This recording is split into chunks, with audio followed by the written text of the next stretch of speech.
Good morning, everyone. Everyone who's cool, who's in Europe, that is.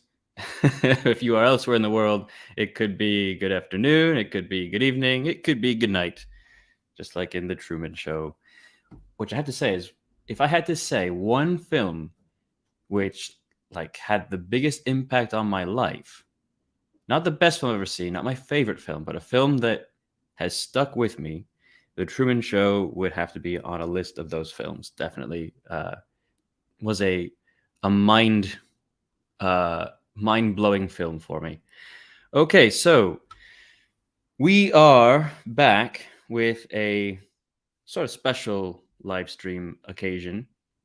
A few days ago, I was with my good friend Nathan, aka SnorkelBlog, who I will introduce now. Hello, how are you? Hello. Well, thank you for having me on for the first time. This is actually the first stream I'll ever catch of you live because you're always on at 4 a.m. So. Yeah, this is the only way you could do it was by coming on one of them. Like I was saying, a few days ago, Nathan and we were having a conversation about the merits of feminism or lack thereof, and we were going to get into the right-wing response to feminism, MGTOW, things like that, where the right gets feminism wrong, where the right gets the response to it wrong, etc., etc. And unfortunately, time flies, and we went for a good 2 hours, but and then I had to leave to go to work. I had thought that I had enough time, I had given us enough time to talk, but we had barely scratched the surface.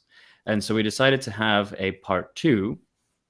And let me just check and see if everything is going okay on Odyssey. I see that Dino Legovic is here. Huikyard is here. Good morning, fellas. Yes, okay, so we're all good. I forgot to set the VPN this morning, so hopefully there won't be any problems with my Odyssey connection. Like I said on a few occasions, Spain has a very love-hate relationship with Odyssey. So we'll see if everything is okay. It's not about censorship or anything like that. It's just that Spain blocked Odyssey live streams because people in Spain were streaming La Liga football matches, and so that's like the most retarded thing you can possibly do. If you want your platform to get crushed, stream illicit, top level football matches. So we'll see if Odyssey is okay. And on YouTube, we're also on YouTube. I don't see anyone in the chat there. How do you do that? At the same stream time? Simultaneously?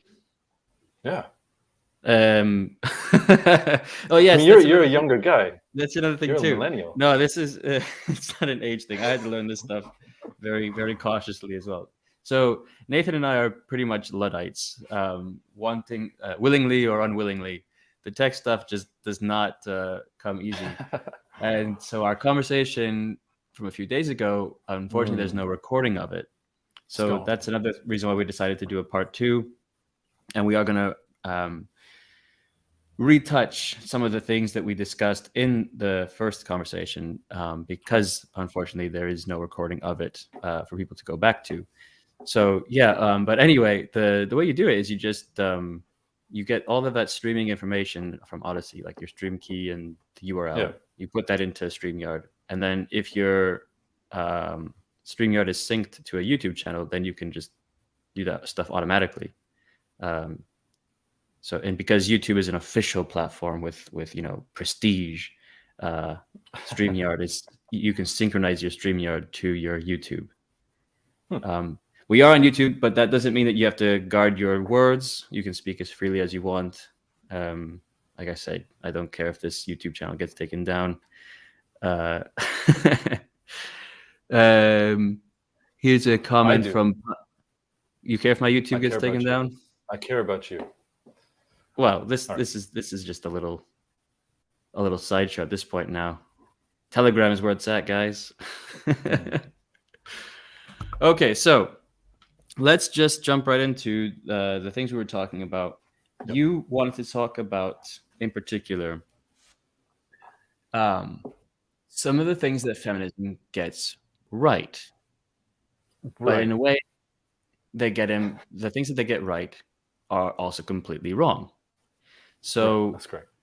I'll give you the floor to sort of lay out your ideas. We'll touch on what we spoke about. Basically the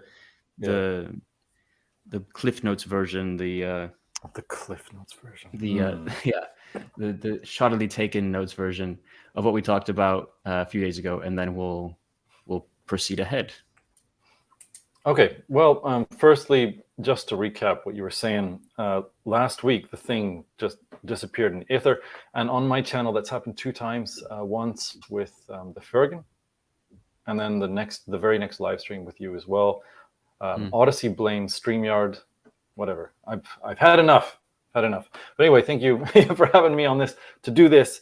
Last week, we spoke about a lot of stuff. Didn't get that far, but I think we covered ground in perhaps a thoughtful way.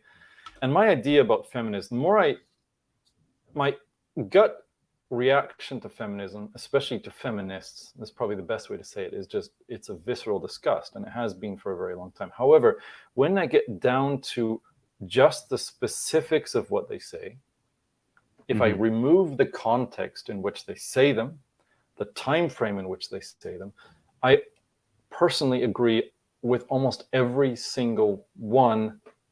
Again, sans everything else. Even sometimes remove the grammar. And so that would mean, for instance, if they're talking about domestic abuse, if we remove all the grammar of it, all the context, we remove how, for instance, society is structured now compared to how it's been structured in the past. We look at even things like, quote unquote, the pay gap. We look at body disorders, all of this stuff. I agree on the surface with just about everything they say. But the subtext of all of that is that their arguments seem to only and can only exist really from right now within this thing, like this horrible era that we live in, where we have mass immigration, where anyone can become a citizen, where if you go down the street, you can almost go nowhere without being assaulted by some sort of international company advertisement. And you don't have your traditions, you don't have your communities, you don't have any of that. So you don't have anything that's sort of generative that pulls people together and makes them healthy. And what you have is just this disgusting mess. And from my perspective, feminism is rightly reacting to this disgusting mess, but it's hiding what creates the disgusting mess, whether it's people, whether it's just basic degeneracy, whether it's, decadence and all that, whether it's, as you kept bringing up, the Industrial Revolution and its consequences, all of that. And so that was kind of behind our entire discussion last time. And we went, you did your 10-minute spiel. I did my 10-minute spiel. You were a little bit better of remembering what I said in my 10 minutes, and I was a little bit worse at remembering what you said. But behind all of that, it's I brought up, I think the one big example that I brought up, and I think I brought up somewhat well, was the suburb. Pardon me. The suburb is, after World War II, fine, there were kind of things like suburbs before that, but they became a massive creation. I don't want to say all around the world, but I live in a suburb right now in Japan, right? A suburb became a thing massively after World War II, especially in North America and parts of Europe. And it's where people go to sleep. They go to work outside of that. They go to school outside of that. And for a while, at least, before women were back in the workforce in the modern way, rather than doing things like, men, for instance, men used to work roughly in their neighborhoods. Back when I was a tinker and you were a farmer, my tinker shop would just be down the road, and you would either have a couple small farms around your place, or maybe you were working at someone else's farm. Like, we all worked in our area, right? But now, now we all work online. Not all of us, but a lot of us work online. Yeah. It's all different. But we've gone through many different phases in which the main thing is getting out of the house, getting far away. And then when the woman was, for that small while, confined into the suburb, she really was pushed away from society. When the woman used to be, like, the hearth, the home, Like I remember a discussion. It was about from one aspect, it was about spies. I'm not off topic, I swear. Spies about sort of conspiracies. Another thing that happened in the home. The home used to be like, this is where your local generals, your local militia, etc., would gather. They would talk about things, and the woman would be, she would be there. Like everyone, the men and the women were integrated in a way that they aren't, and that they've been broken apart, whether it's through divorce and other things. But anyway, it's just been a separation of people, from the kids from the mothers, the kids from the fathers from the mothers, etc.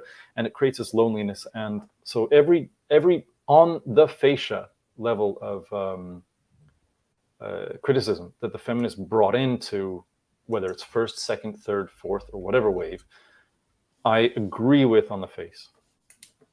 But, and there's a big but, especially right now with the shape of the feminist now, there's a big but that's basically obliterating all of, or very good pun. all very of the good. arguments. Yeah, the suburbs angle is very interesting, and I think you're probably onto something there. The only misgiving I have about it is that feminism predates the suburb. Yes, it does, of course. And so I think so that's just the one thing I want to focus on, just because I'm sorry just to cut you off there. The reason is I don't want to go back to George Eliot and like these, the women who had to change their names in order to get published and all these in the 1800s, and the late 70s. I don't want to get into that necessarily. I don't want to, which was brought up. You of course brought that up, and in the comments people were talking about the, the bourgeois women, etc., and how they were used by certain people, etc. That is kind of a separate thing that, frankly, we're so far removed from. And I am of the perspective that we can't even really interpret what's going on in the world right now, right around us, accurately.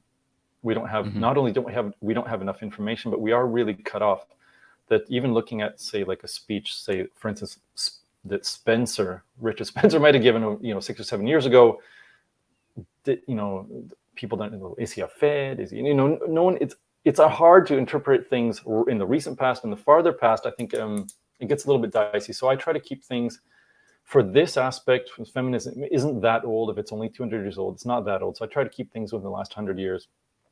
But yes, please bring up the other but, not that but. Well, no, it's simply, it's that for me, I think in our part one conversation, that was my approach to it as well, was yes, there are parts of feminism that seem sensible, and I can put myself in the position of my interlocutor or even my opponent and see where they're coming from.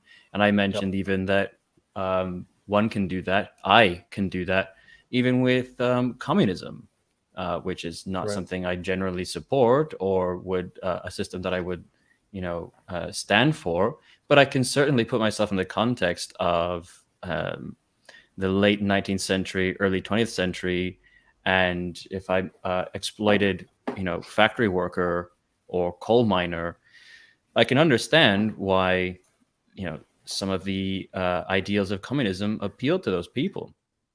And if you think about exploitation of the labor force in general as a broader issue, you can see where these ideas come from, who latches onto them, and why. And the same is true with feminism. For me, the big but is that, just like with Bolshevism and communism, I can't forget its origin, and it is its origin comes from a very subversive place. And so in the 1950s, the suburbs, the suburb lifestyle might have been very suffocating and boring and lonesome for women, and it might indeed have contributed to a discombobulation of how humans in a society are best suited for interaction, how families are raised, things like that. Totally agree. It's a very interesting angle to look at things, but it doesn't change the fact that feminism, whatever wave you want to address, all of the waves, the first wave, the second, all of them, they all come from a very subversive, intentionally subversive Marxist origin. And I don't say Marxist in the boomer sense, like it literally was a part of Marxism. It came about around the same time. It fed off of the same ideas. And the intention, as is often the case with certain people who like to push the envelope and inject certain ideas into the meta society, especially of Gentile society, there is a willful intention of subversion behind that. And so I think that for me that's one of the reasons why, okay, I can take some things into account. I can take some complaints or some observations of feminism into account and say, okay, you might have a point there, but this is where we have the title of our stream, right? What they get right is so wrong. Right. Their ideas for solutions are awful, right? The feminist ideas for solutions, and especially nowadays, there is no, I think a woman like Camille Lapalia, right? She's basically an extinct species now in feminism. Also, a woman who's going to defend. Is she a small hat wearer? Yep. I did not know. I thought she was a Gentile. Like, yeah, not what a surprise. But yeah, like she will take feminists to task, and she will stand up for men and say you can't just keep demonizing men and devaluing men. Yeah. But there are very few like that, like her. And I think another point that I made in the previous discussion was that a lot of feminism today, but even much of it going back in the past, and even if you look at where, like we said, it comes about in the late 19th century, early 20th century, it is an indulgence of the post-industrial society. It's an indulgence nowadays of the tech society. And I mentioned the fact that we don't have to go back really far in history to see that feminism really wouldn't have had any time of day in the pre-industrial society. I mentioned that in the Balkan Wars, there's a book by a man who survived the Balkan Wars. His town was completely under siege. It was cut off from, everything, from every convenience of modern life. There was no running water. There was no electricity. Schools were closed. There was violence in the streets. Terrible violence. Horrible things were done. And within a week of that happening, within a week of their town becoming under siege, within a week of the shit hitting the fan, as it were, male and female interactions, society in itself, reverted to a pre-industrial society. Yeah. The women stayed at home looking after the children, and because it was dangerous to go out, the men were the ones that went out looking for food, looking for supplies, patrolling, making sure everything was safe in their area. And that's just how it was, and that's how you would want it to be, right? Yeah. Because nature isn't going to indulge your fantasies and say, okay, women are just as strong as men. You guys can fight just as well. We're all the same. No, it's life and death. Really, it is life and death. So of course, nature sorts it out. So that was my response. We've got some trolls in the chat that I'm going to have to block. One of them is a very spurgy possible federal agent named Ethan Mack, who I was very patient with on Telegram, but had to ban on Telegram because of his constant all caps typing of messages that usually involved very sexually explicit imagery, descriptions, or violence. And so because I'm not retarded, Ethan, and because you are, I'm going to ban you. Also because I don't like having my chat filled with filth that you type in all caps. So you're just going to have to keep waiting in Victoria for your chance to curb stomp me for blocking you. You're going to have to keep waiting and seething in Victoria. I'm very sorry that you live in Victoria. It seems like a shithole. Maybe that's contributing to your mental retardation and stress. But you're banned now. So bye, Ethan. Sorry. Try not being a spurg next time if you don't want this to happen to you. Oh, by the way, Woes pointed out, I was wrong. I made a mistake. Paglia, it's Summers, of course, not Paglia. I was wrong. Ah, yeah, okay. Now Paglia happens to be she's a Roman Catholic, a Roman Italian Catholic, American, right?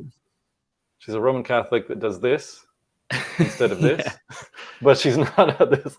Yeah, so sorry about that. Yeah, got that wrong. Go on. You're going to find me. You're going to find me. Okay. Oh, because I banned you on Telegram for being a spurgy little cunt. You're going to find me. Oh, no. Oh, I'm so scared.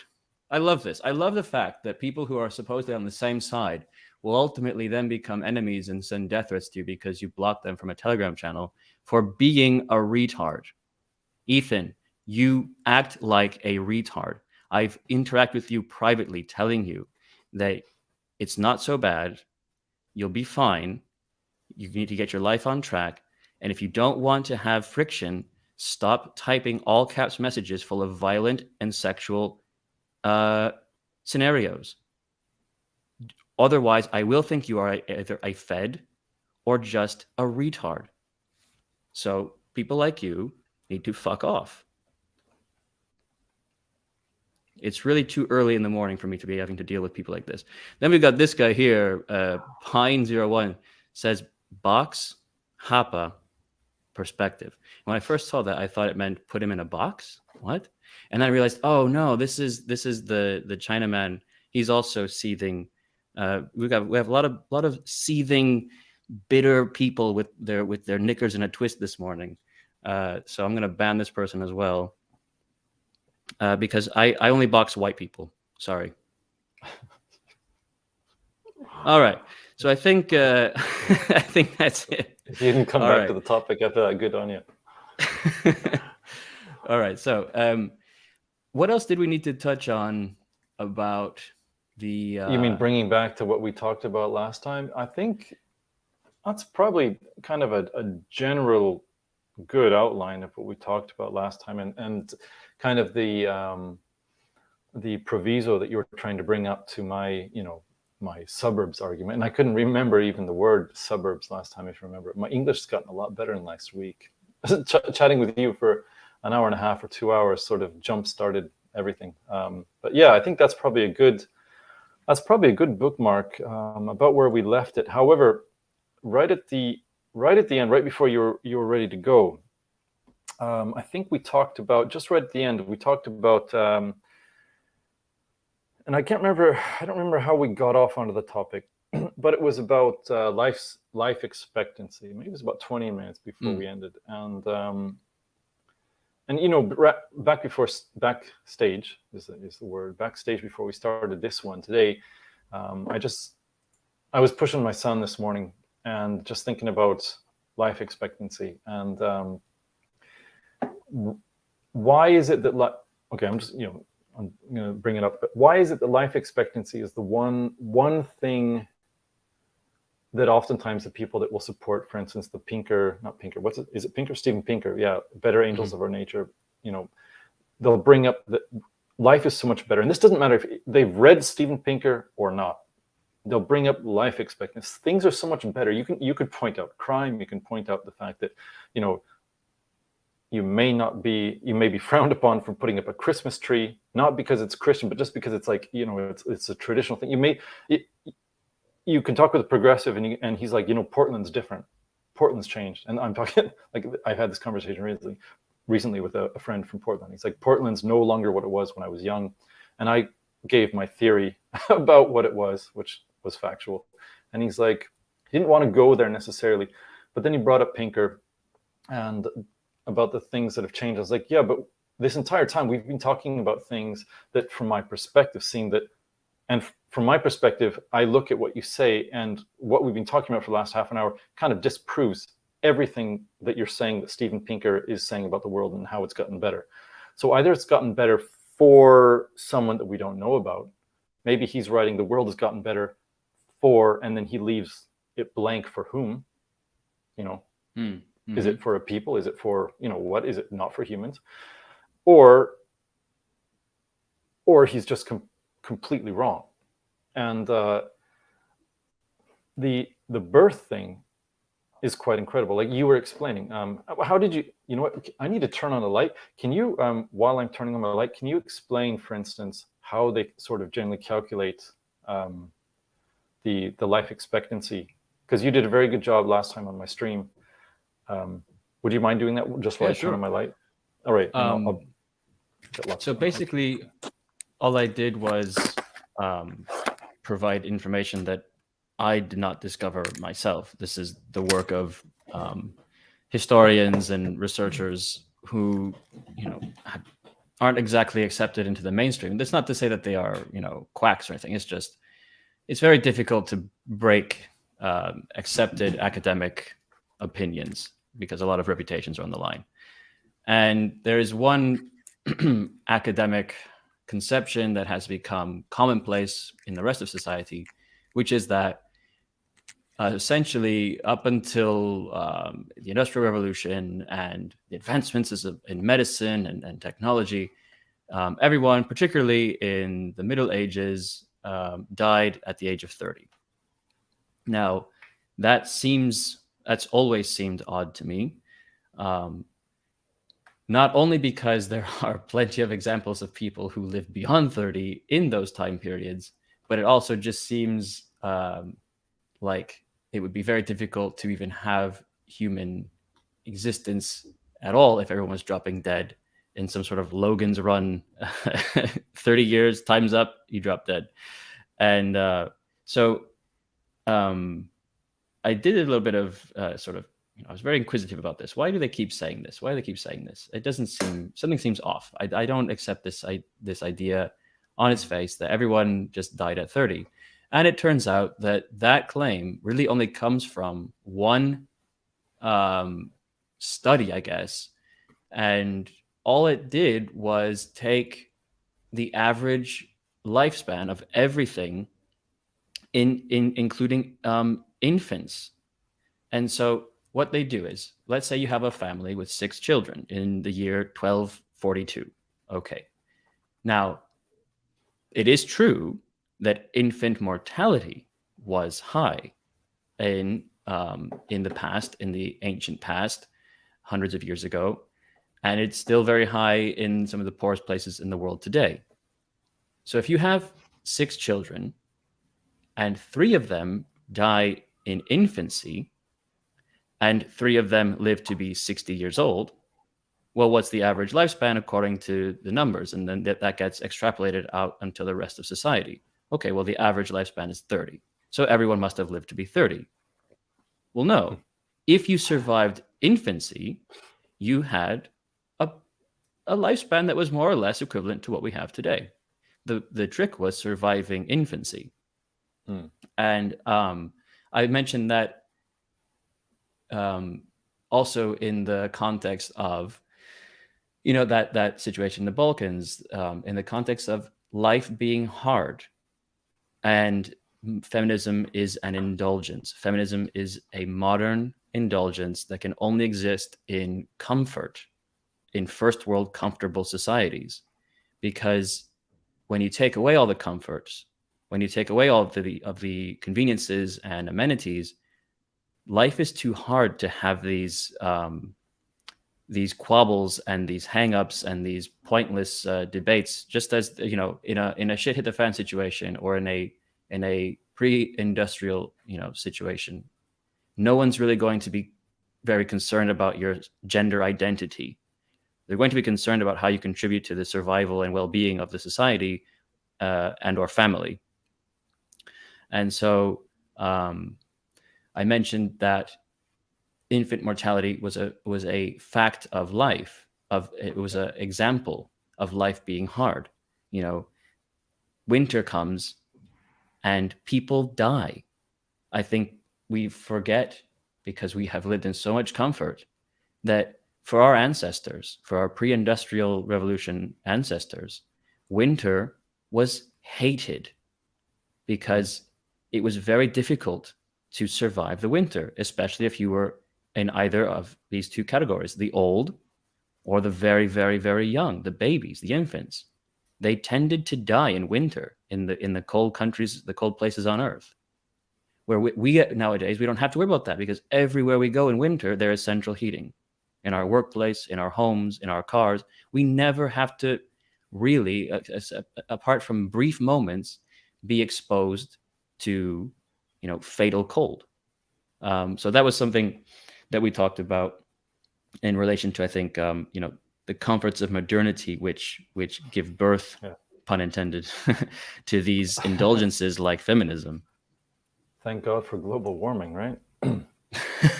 Well, in a way.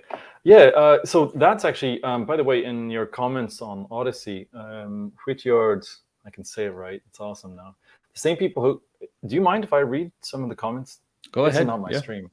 I'm sorry. This is not my stream. Is it all right? Go ahead. It's not my stream. Sorry. Right. He brought up something I was thinking about this morning as well, which is the same people who gloat about abortion rights are the same ones who will tell you that life is no better because infant mortality is lower. And that's what we talked about back stream right before this stream started. And as I was pushing my son this morning, that thing really came up to me. It's like, if we're going to bring up, for instance, that, okay, it's so great now that we have contraception, so women don't have to get pregnant every time they have sex, which is retarded. It was like they didn't that also get pregnant doesn't every time happen. They have sex. As someone who's trying to have a baby, I don't know what it is. We've been the missus and I have been laughing about this. Like, why did people think that? And we've been laughing about those stories that you hear of, like, the 16-year-old virgin who gets pregnant her first time she ever has sex. Yeah, we're just kind of laughing about it because it's actually really hard to make a baby. yeah. Well, but don't you just, well, that's obviously, this is part of the narrative, right? I mean, because both of us who disagree with this general narrative, because we can both cite the same thing, and because Whityard is all bringing the same thing, that's 3 people in this chat who are bringing up the same thing. This is obviously a grand narrative that is repeated over and over until people think that, right? Just like everyone died. Like my cousin, who's well-educated, thought that people lived till 40. He did. Yeah. And I had to explain to him it doesn't work that way. And this is basically what you just explained in 3 minutes. I explained in half an hour because that's how I do things. And he understood then. And I was like, listen, you can go to your Wikipedia page, and even if you want, and look at how long people lived. When did they die? Were they dying at 40 or 30? Now, certain people did, right? But at this point, we're celebrating, on the one hand, that you can put on a condom, or you can take a pill, or you can put like copper in your vagina or something, or your uterus or something like that, and like or spermicide. You could do all these things to make conception impossible, plus all the things like lower testosterone, lower sex drive, all these other things that basically make it impossible to bring life into the world, but still for some reason concentrate on infant mortality. In other words, today we can't even bring children into the world. And how if we cannot bring children into the world, when Japan, for instance, I'm going to bring up Japan, in East Asia has one of the highest birth rates, or the highest birth rate at 1.4 children per child. In Asia as the highest, and it's one of the lowest in the world. And that is supposed to be, according to Japan, or to some people who are saying, well, it's better than China, it's better than Korea. But I mean, this is an impossible metric. It's like 1.4, that's a collapse. That's a collapse. And of course, at the same time, we're all supporting through taxes and other things. And when you're supporting, you've got so much tax taken out, 50, 60% of your income is gone to support this social program or that medical thing. And at the same time, it's like, well, children, no, you have to pay for birth. You have to, it's the mental, it's the social, it's the physiological. Your own soma, which is like full of plastic and other things, and the testosterone that even a Chad today has is probably like half what a Chad of 100 years ago had. Definitely, all of it is working against conceiving a child. How can we argue that in the past children died? It's like children were being born, and the idea that every time a woman had sex, she got pregnant. Let's say that was real. If that was real, I mean, we're talking about endless life versus right now, what do? How do we get life? I mean, it's a stupid argument. It's insane how it's being argued. It's very interesting because it's the problem is that the people we argue with, and the shit libs or whatever, they're just so dishonest that you never know exactly what it is they even believe. Because if infant mortality is a marker of a first world society, a healthy society, an advanced society, if a low rate of infant mortality is a marker of success, right, basically, then that is implicitly, if not quite explicitly, suggesting that there's value to life and that there's value to children, and that children are valuable and wonderful things. It's a refutation also of the grooming, etc. I'm sorry, I'm interrupting you, sure. But I mean, I'm just going to bring up the library stuff they do, where they're trying to get trannies, where they're trying to turn you gay or turn you to they're very obsessed. I've seen, you know, we've all seen them. They just keep doing this inside of schools and libraries. And now that there's a more substantial resistance to it, even at the political level, where in some places in America, and now we're seeing even pretty strong resistance in the UK to these drag queen story hours in libraries. I've seen trannies, you know, cross-dressers, basically drag queens, getting livid, just absolutely livid, that they're no longer allowed to do this, their show, their whatever, in front of children in a library. It's like that really is pissing them off. Very strange. Like, why are you so motivated? Why is it so important for you to perform in front of children?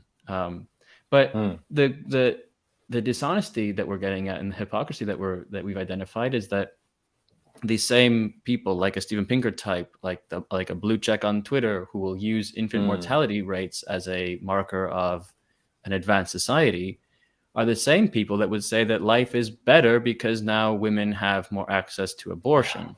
And they're the same people that would say, these same feminists, to really zero in on the topic at hand today, it's the feminists who would say that, you know, abortion is pretty much, you know, the raison d'etre of feminism nowadays. It's just, it exists to defend my body, my choice, my quote unquote, what we always hear, right, reproductive rights. And it's also very interesting that even the environmentalist angle, they will say that so as population, you know, as birth rates have collapsed well below replacement level, and, you know, we hear this from the two-faced politicians, you know, the open borders types, that you know, there's simultaneously too many people, we're overpopulated, and yet our populations are collapsing, we're not replacing ourselves, therefore we must import the entirety of the third world to come into our countries, work for us, pay our pensions, etc., etc. You know, and basically on their backs uphold the pyramid scheme that is modern economics. Right. And the environmentalists will do a similar thing where they talk out of both sides of their mouth. They'll say the world is too populated, there's too many people, in spite of the fact that we have all this evidence of birth rates, especially in the first world, collapsing, although they are even going down in the third world, interestingly. Imperium Press has written about that a lot. Caused quite a bit of controversy, but I think that he's onto something, Mike from Imperium Press. And then they will say, you know, so they'll say that the solution then is to, you know, not have children, basically take yourself out of the gene pool. And so you ask, well, then, if all of this is in the name of protecting and preserving the environment, saving the planet, who is it for? Who are you saving the planet for? And, you know, their response is usually something along the lines of, well, humans aren't the only creatures. The planet isn't just for us. That's an anthropocentric worldview. But that sounds like a bit of a cope, to use the modern vernacular. You know, the whole reason why you want to preserve the planet and the environment is for your progeny. And it's very interesting that they want to preserve the planet. They want to preserve the environment for future, I guess, you know, rabbits and butterflies and things like that, which is, I'm fine. I like rabbits and I like butterflies and I want them to exist. But then when you get into a conversation about your nation and how you want your nation to exist for future humans of your nation, of your kin, well, that's not important. Who cares? You won't be around. It's just very interesting how it's kind of like everyone has become a troll, in that, depending on the person, depending on the people who the troll wants to annoy, he will take any position.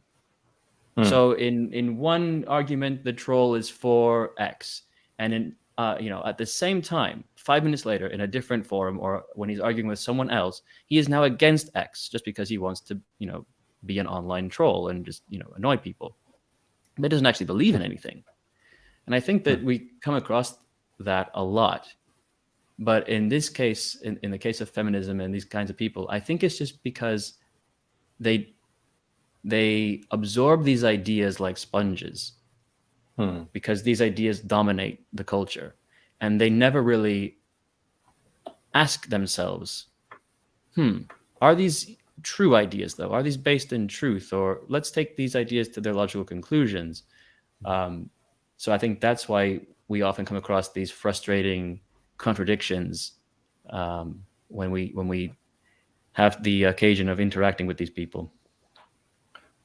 I think that's kind of the problem, though, and I think this is something that, of course, people generally on the traditionalist side have talked about. I mean, it's very easy to get behind ideology. Sorry, is the word ideology that pardon me, that buttresses progress, however you define progress, right? But you have to, if you're going to oppose this idea of progress, you can defend or you can attack. But when you're going to defend it, if you don't understand how tradition makes life possible and has, like, not all traditions are correct, whatever, but like how we got here, we're a chain of being, right? In that chain of being, there's been everyone. It's basically science. It's a science as scientific as you can get.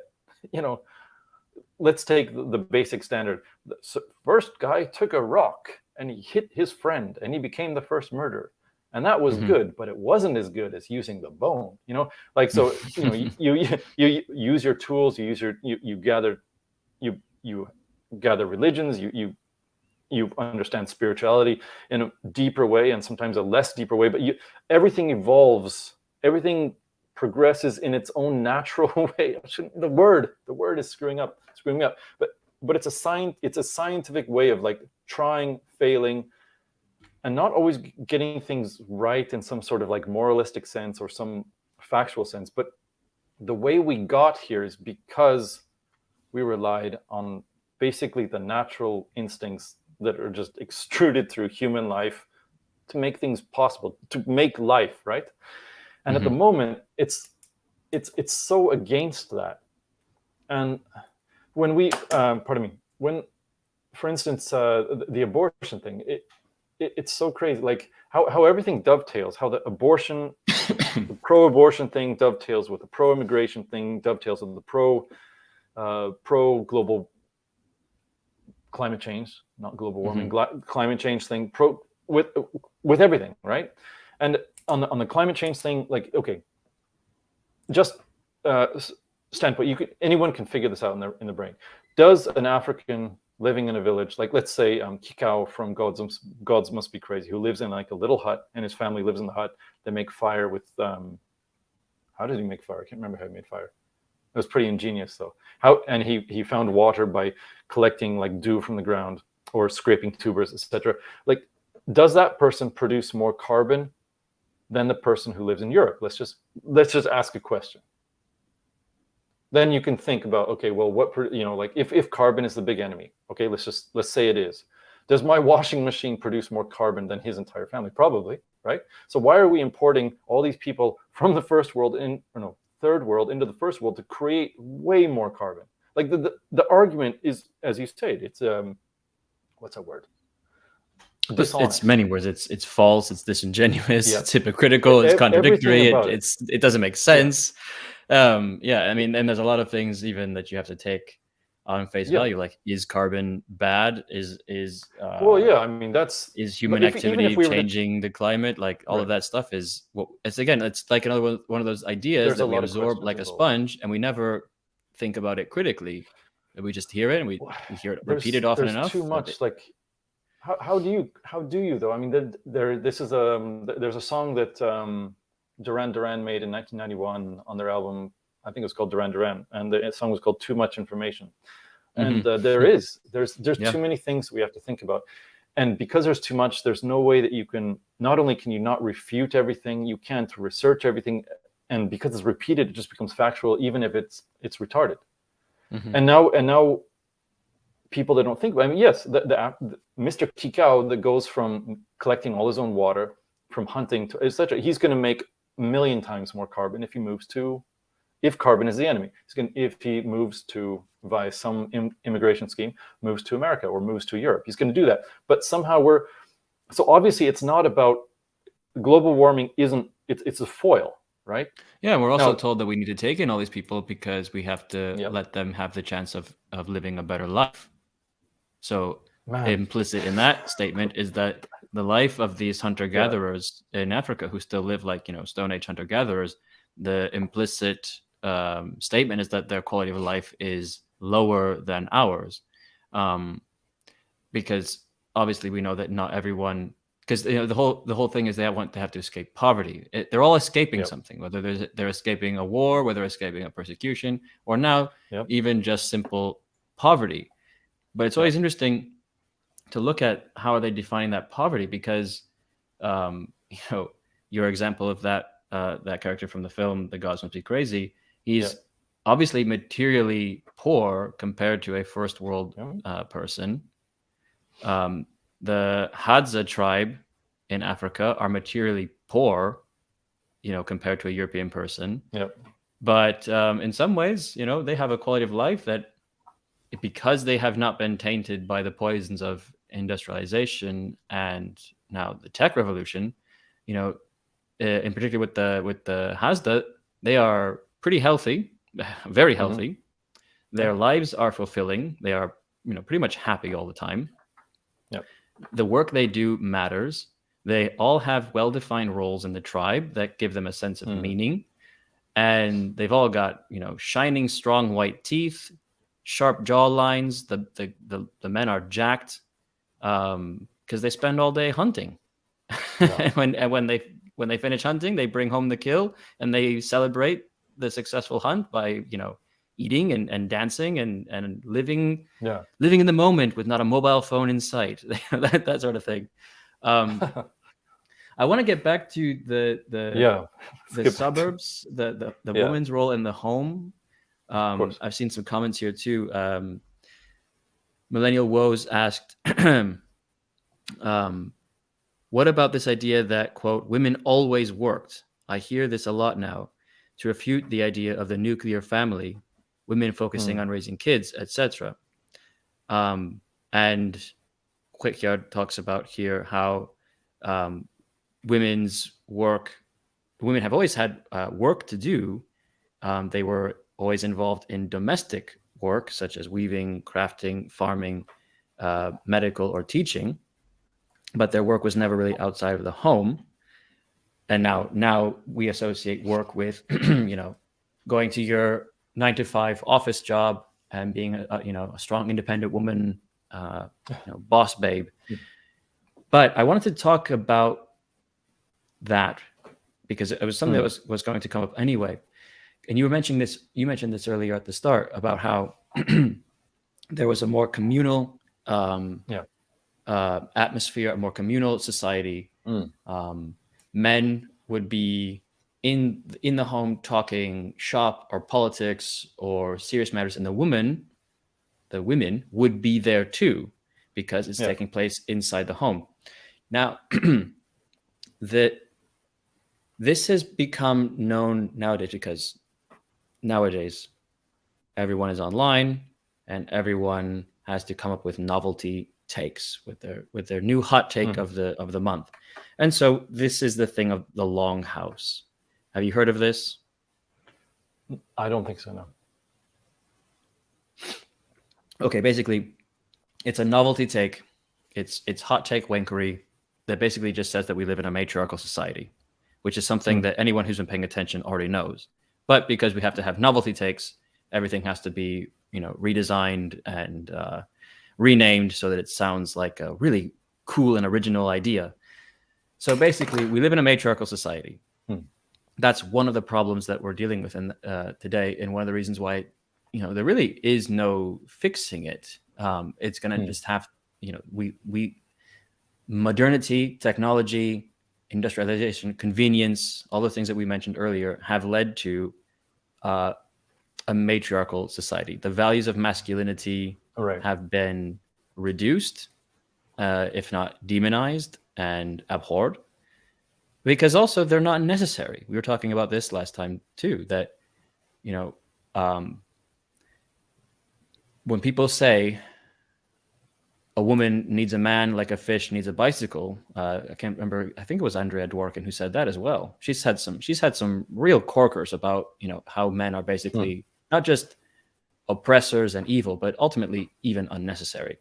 And then, of course, a few years ago, I think like almost 10 years ago now, there was the famous essay, I believe, published in the Atlantic magazine entitled "The End of Men." And they're basically right, though, in that all of the essential masculine qualities have been rendered obsolete.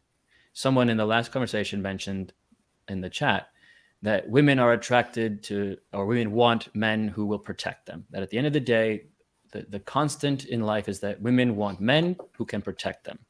And I asked, protect them from what? What is it in the first world that a woman needs a man to protect her from?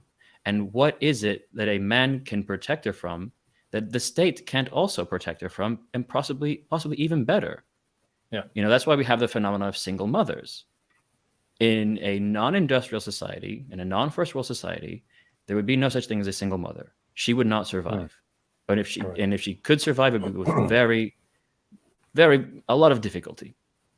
Yep. Well, nowadays it's a phenomenon. It's commonplace to be a single mom. And so a lot of the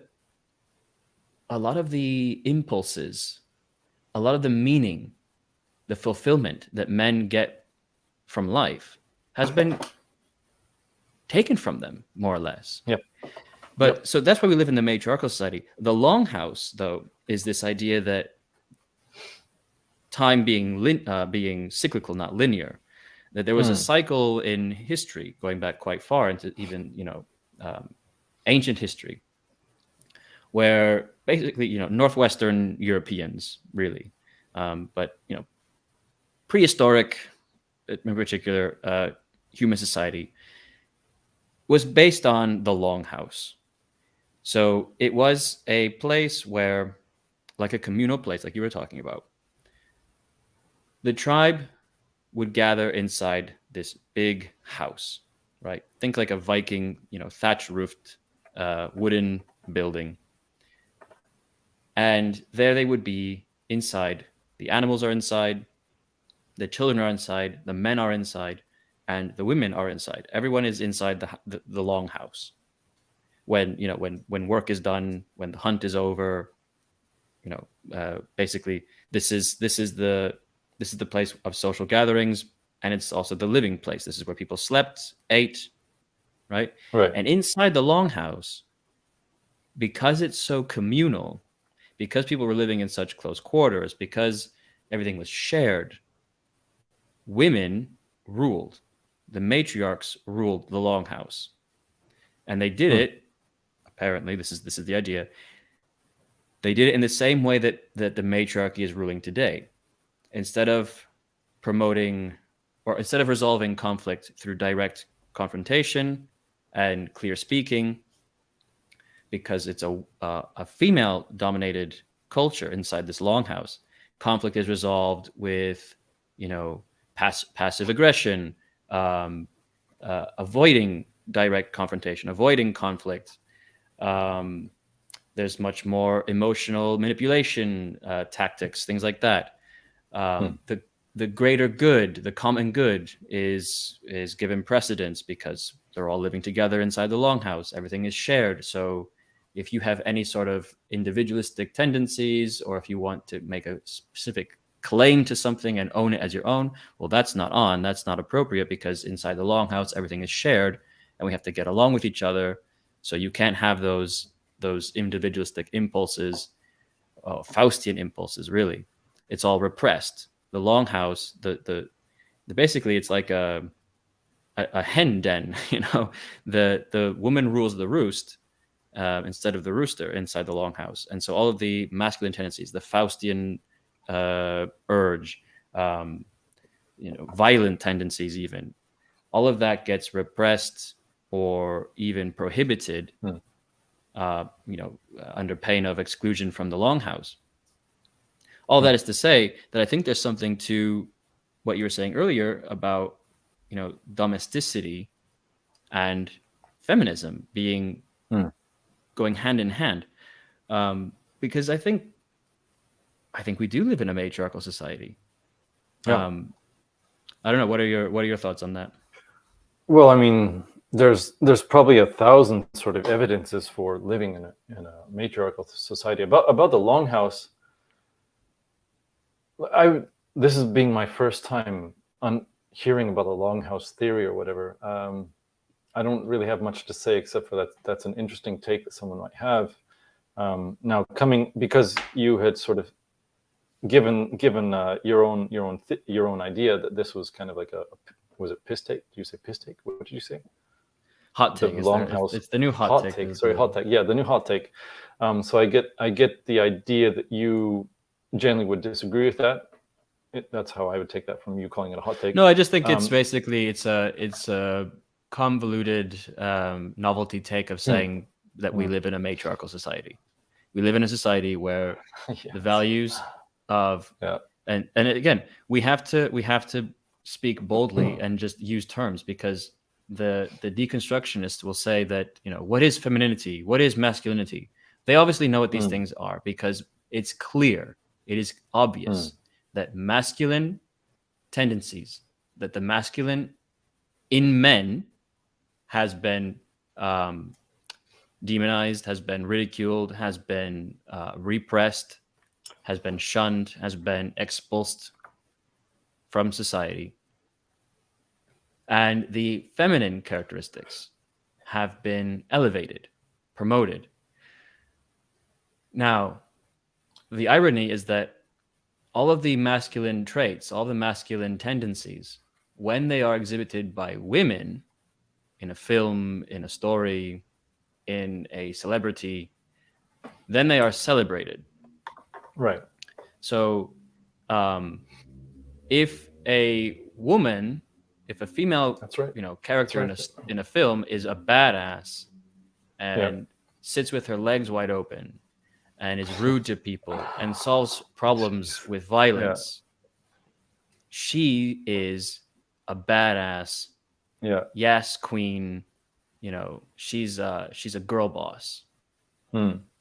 And she will. I've even seen actresses saying in interviews, that when women, as an actress, as a woman, when I want to, portray power, I can lean on masculinity. So masculinity in women is fine, and indeed it is celebrated. It's masculinity in men that is toxic, and femininity in women is denigrated and mocked. That's right. So women who want to wear pretty dresses, paint their nails, stay at home with children, be a stay-at-home mom, make nice home-cooked meals for their husband, smell nice, shave their legs, shave their armpit hair, all that kind of stuff. That is a woman who is oppressed by the patriarchy, and she has, what is the term? Internalized misogyny or something like that. But if a man wants to wear a dress, paint his nails, hang his hands like a limp wrist, literally, walk around limp wristed, talk like a woman, all that is fine. Then that man is celebrated. And we talked about Harry Styles and Bad Bunny, how they've been transformed into, transvestites. These were two young men who not very long ago were in boy bands. They were sex symbols. In the case of the Bad Bunny character, he was a sort of bad boy, whereas Harry Styles is like the boy next door, I suppose. But in the last 2.5 years, they, in order to maintain their fame, in order to maintain their place in the pop culture hierarchy, well, their handlers, I reckon, have told them that no, you guys have to start wearing dresses, painting your nails, wearing high heels, and that sort of thing. So it's all inverted. But the reason I bring that up is because we have to speak past the inversion and recognize that femininity and masculinity do exist, and we know they exist because they are still promoted. They are just promoted and celebrated in the opposite sex, in contrast to the sex that would usually exhibit these tendencies. They still exist. They are still promoted. We all recognize it. So when I say that masculinity has been repressed and expulsed from society, that is to build a bulwark against the deconstructionists who would say, well, what is masculinity? Well, you know what is masculinity because you promote it in females, so don't give me that shit. And you know what is femininity because you promote it in males, so don't give me that. So that's why there is so much confusion and so much angst about all of this, is because men are unable to live like men in today's world. You mentioned earlier this horrible time period we're living in. One of the reasons why it's horrible is because no one is able to do not what we were evolved to do, but what we evolved doing. We're unable to. The Industrial Revolution and its disastrous consequences removed the power process, as Ted Kaczynski put it. We're all doing surrogate activities. Nothing matters. Everything is an imitation of what we used to do, and it mattered. There is no fulfillment in anything that we do. And in the case of men, our very nature has become almost criminal. Yep. But how did this happen? Because the matriarchal society, the feminist model, was able to dominate on the back of the conveniences of industry and technology. Yeah. That's it. It's like full stop. It's full stop right there. There's some things I might add. Yeah, go ahead. Well, we could just, it's obvious, inversion, right?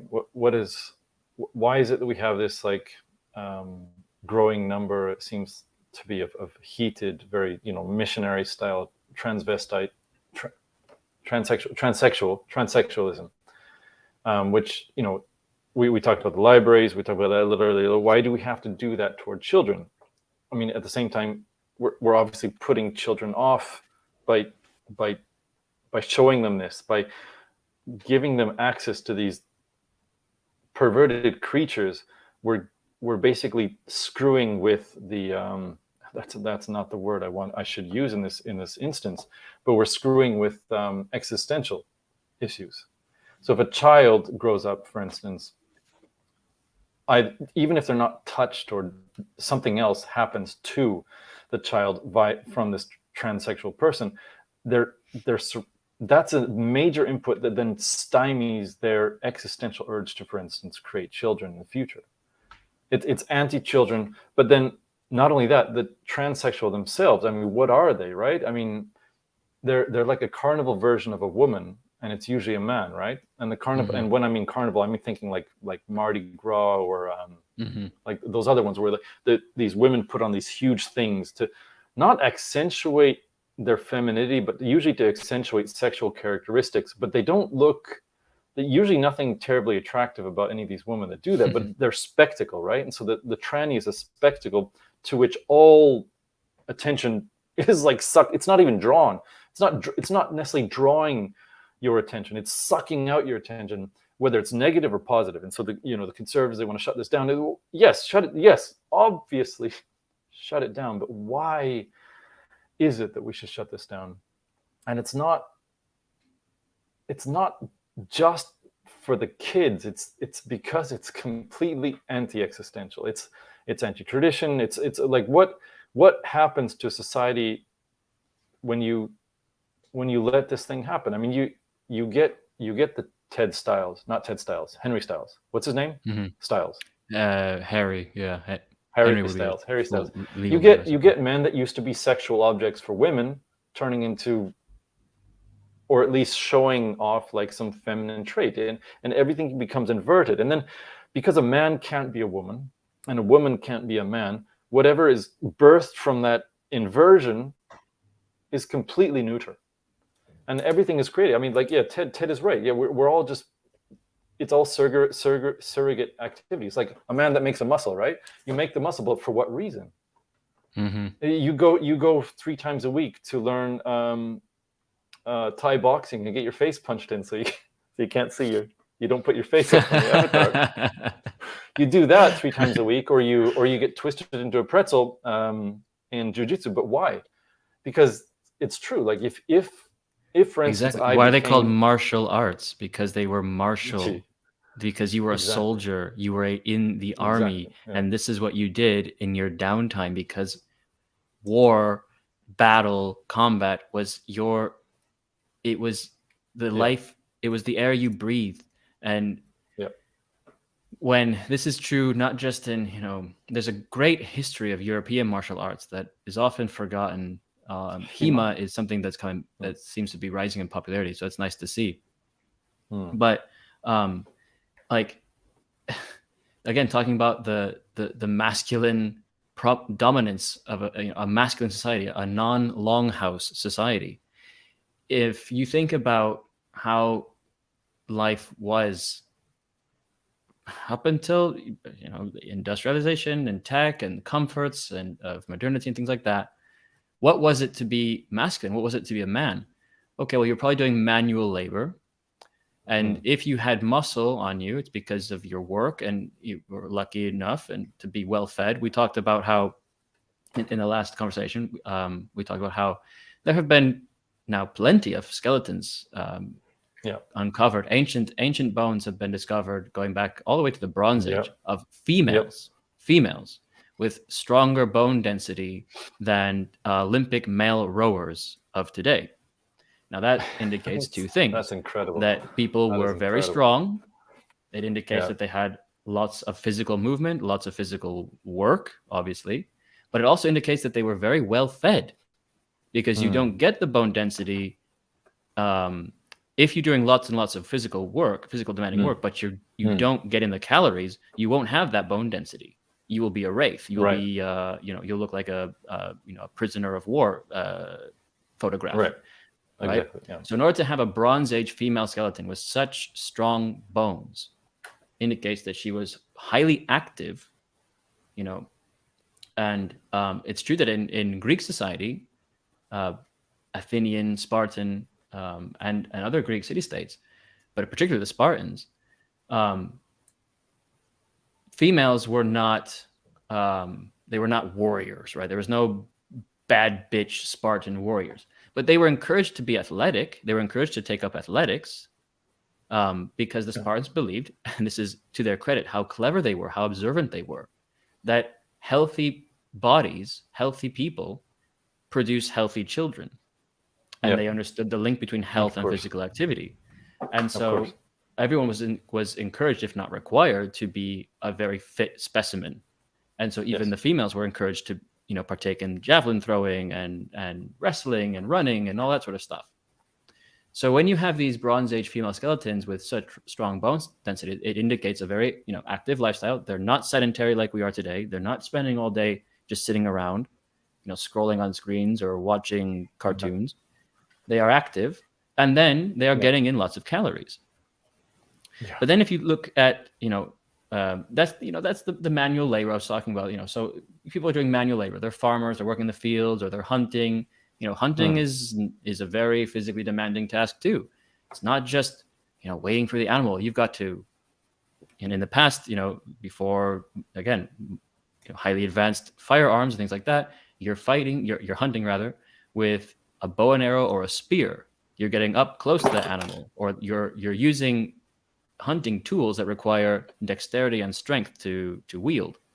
And then you got to track the animal where if you killed it with a bow and arrow, you've got to find it after that animal probably has wandered, wounded many miles.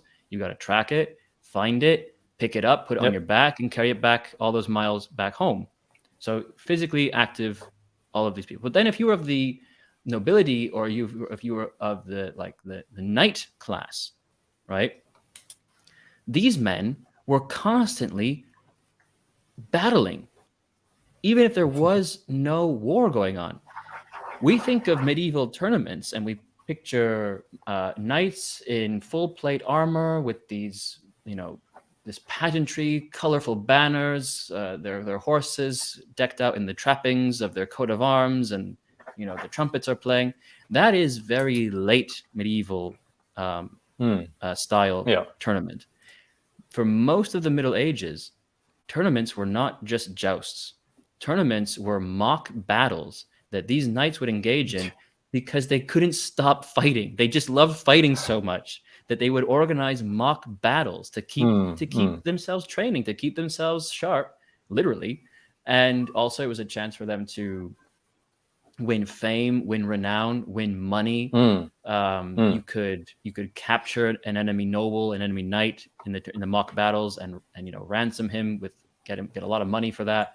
You could win war horses. You could win arms and armor.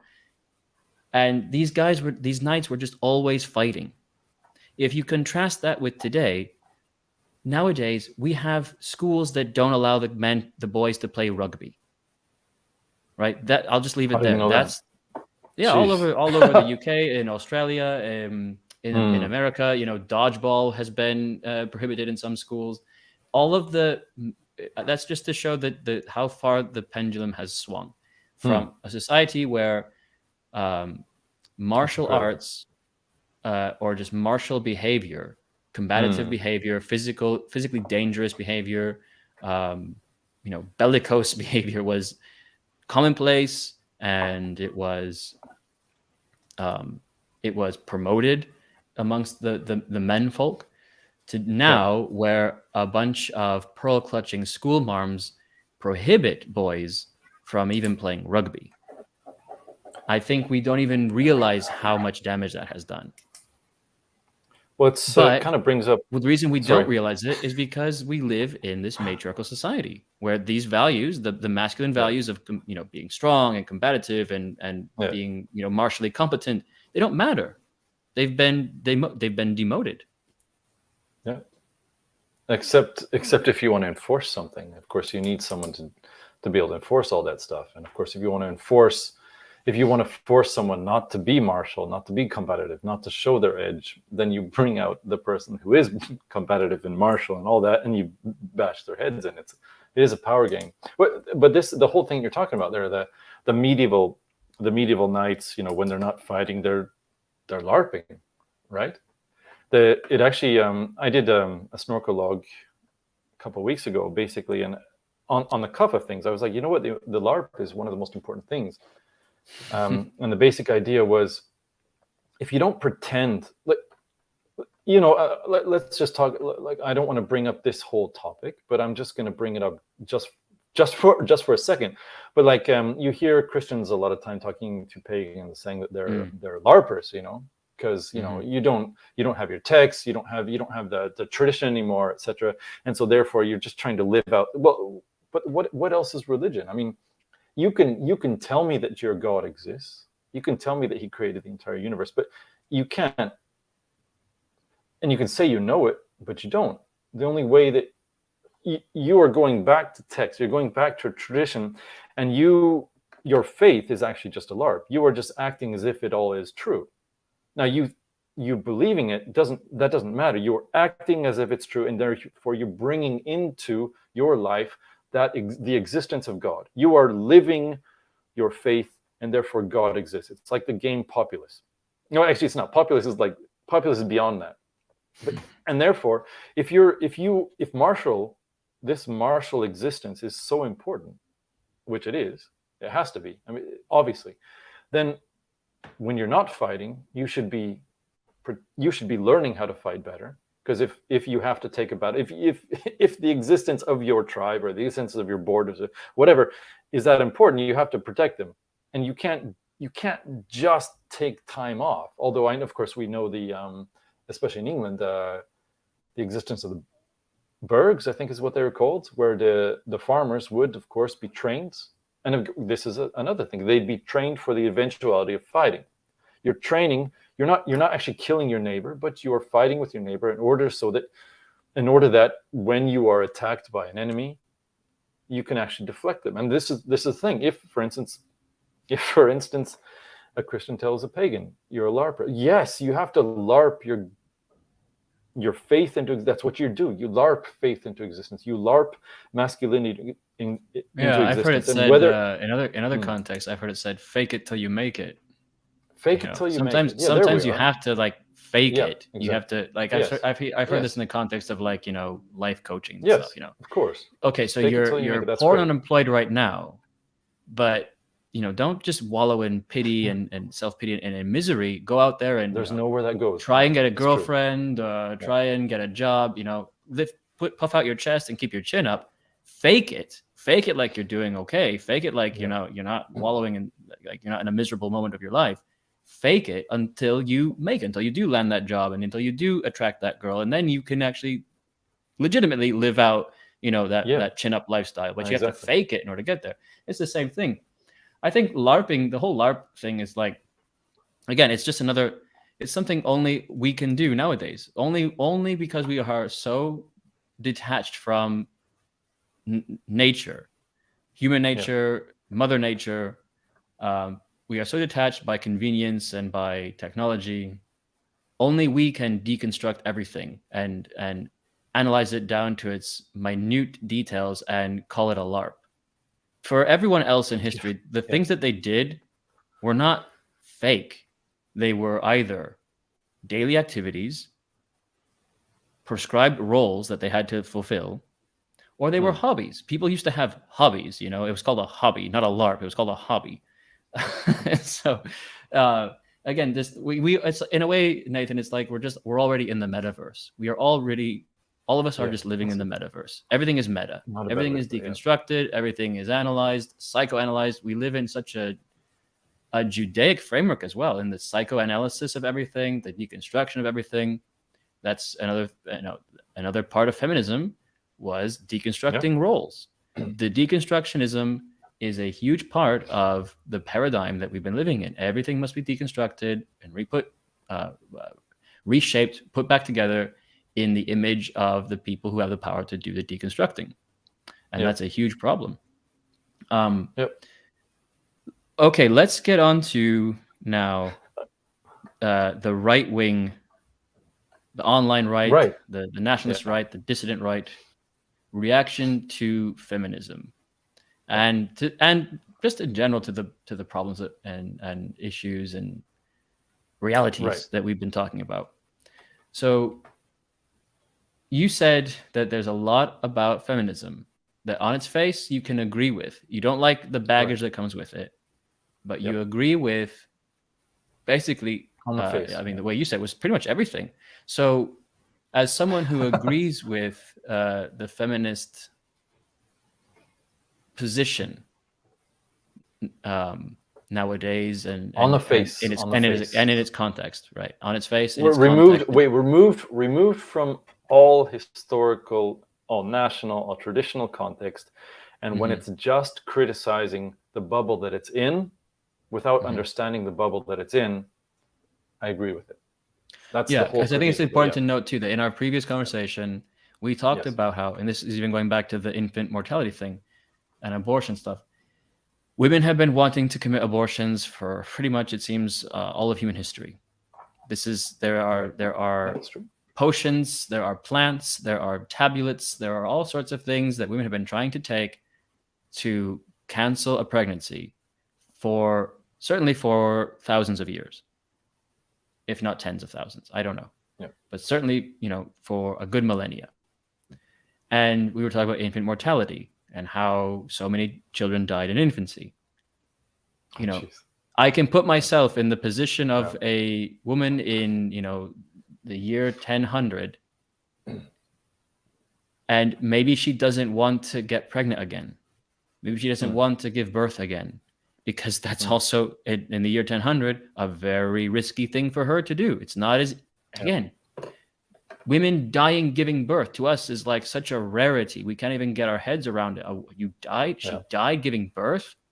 That doesn't happen nowadays. Well, it happened a lot in the pre-industrial world, in the pre-technological revolution world. So maybe that woman doesn't want to risk her life again giving birth. Maybe she doesn't want to have to go through seeing another baby die in her arms in a cold winter. Okay, so now you fast forward to the year 1923, and you've got some Judaic bullshit bitch saying that because women have never had the ability to control their reproductive rights, they've been oppressed by the patriarchy, and their bodies have been disrespected and used and abused as if they were just baby making factories, etc., etc. But I can see where that comes from. It's an uncomfortable truth. We talked about this. It's an uncomfortable part of reality that sometimes the trad right doesn't want to touch. That trad women, going back, that woman in the wheat field, in some wheat field in Scandinavia, okay, she looks trad and everything, but if you were to put that into reality, maybe that woman in the wheat field on a farm somewhere in Scandinavia in the year 1050, maybe she doesn't want to get pregnant again, right? And so that's something to think about. So as someone who can look at feminism in a more positive light and understand some of where it's coming from, what are your thoughts on the right-wing response, on the nationalist, traditionalist, dissident response or approach to feminism then? I think we've kind of discussed the sort of sediments to basically what I'm going to argue from now on, or what I'm going to say. And that is that because we are in some ways LARPing without understanding the importance of LARPing, and because we've been removed from sort of, anything from traditional physical manual roles to working with the land, and everything else, we don't understand exactly how or why we're criticizing a thing. And so when we get a lot of reactionaries, and I think reactionary is probably the best word, who are like, women got to be, and there are, you can go on to, which channels should I suggest? I think even in Joel Davis's channel, you'll see some of this. Even in Remnant posters, you'll see a little bit. Does Remnant say this? No. But there's a lot of people that are just like, women, put them in the house. They need to make babies, and there's no other role for them. And some of them use pretty, what I would consider pretty nasty language. Some of them shout down women. Now, do I believe women should be really in politics? I don't think that's a good idea. But at the same time, we're stuck where men are just like in trepidation. If I say this, I'm gonna, and so therefore women are having, in some ways, they're having to literally put on the trousers, right, and do the man's role in some ways. But on the other side, we've got people that are just very, I guess the word is spurgy, and it does not. You can't have a right wing. You can't have traditionalism where the men and the women hate each other. Because if the men and the women hate each other, there's no future, right? There's none of this, and if there's none of this, and even if there's this, there has to be this within a favored, like. Not for those who are just listening, Nathan, when he says there's no this, but this he means making babies.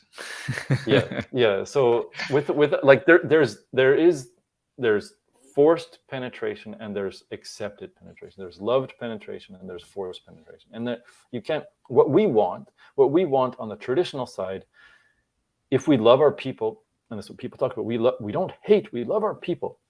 If we love our people, it's not just I want it like 1488. I want to see beautiful white women in the future. Okay, right? That's good. But to get there, women and men both require certain things. And in the comments, you've seen people saying that women, and you've talked about it as well, women like, they want protection. And some people say the state can do better than right now, because when men are trapped, they can't really protect in a way. If they do anything, if they try to organize, they're arrested, or if they try to protect and they're arrested, they can't fulfill their role. And men are rightfully angry at this, but they're seeing, just as the women in feminism are seeing the men, or they're seeing the suburb, right? And they're criticizing this tiny little bubble of history that we live in, which is insane. Men are seeing this tiny little window of history that we live in, and they're criticizing women as if it's women throughout the ages, instead of themselves and women warped in this tiny bubble, and understanding that is not the real woman. That's not. Yeah. That's not who she is. That's not who she should be. She is as warped as you are. No one would be a keyboard warrior, not only in the past, but even in it. If we had our way, I don't think that we would allow the internet. Well, I don't know. I shouldn't say it that way, but the internet shouldn't have the role that it has.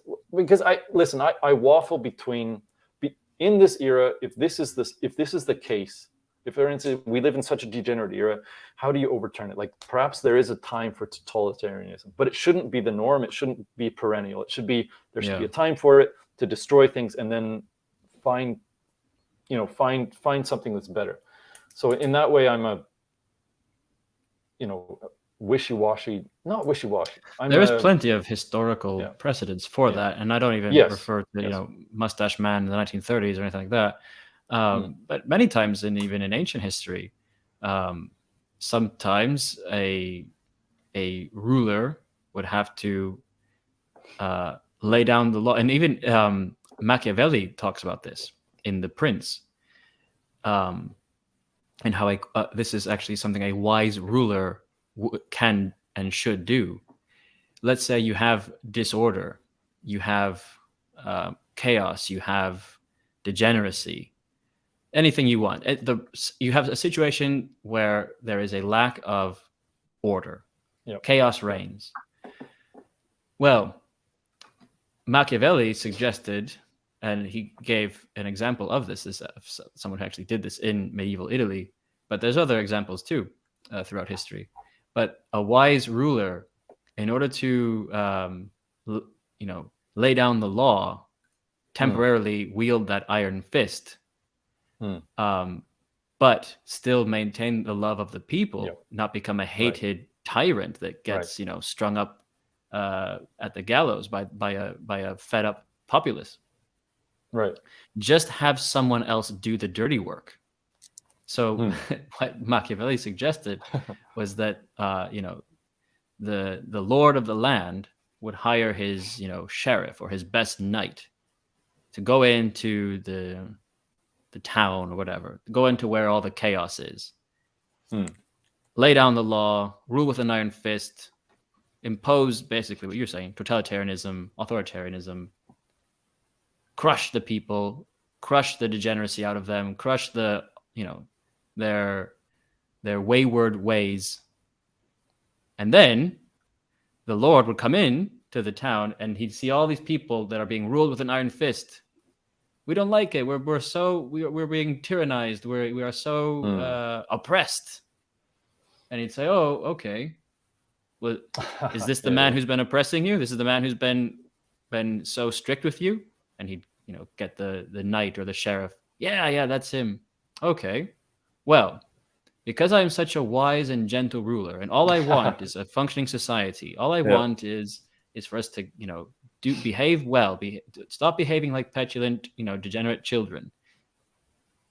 I will execute him to please you, and you people have to still keep living in a responsible way. Deal? And so you execute the sheriff that did all the dirty work.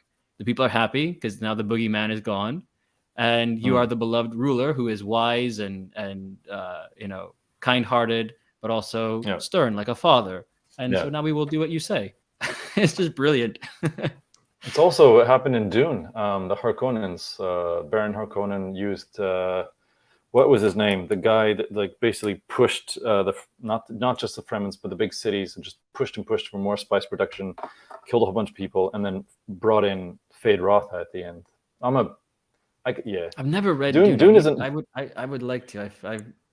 It's one of those things. Dune would be right up your alley.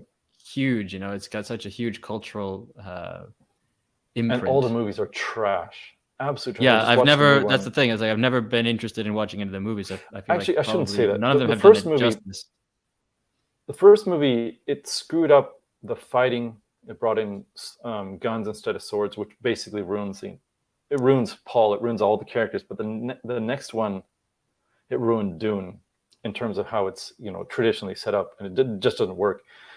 But to get back to that point, I mean, Whityard brought up how people are treating Emma Lucy Shaw, and I don't know the drama that's going in the background of that. I've just known, I've seen her video and how she was talking about how she was treated in some chat. So I don't know what's going on, but from the greater context, I've seen it. I mean, I don't participate in a lot of chats, for instance, that some of our women are doing.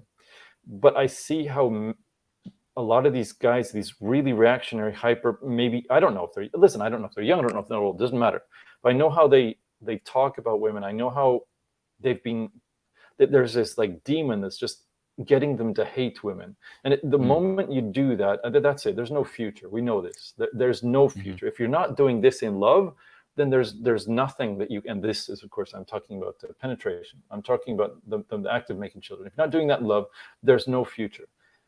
And children that are reared and created in love are going to be stronger and better children, no matter what. Now, you're going to have, more resilient children. You're going to be more resilient.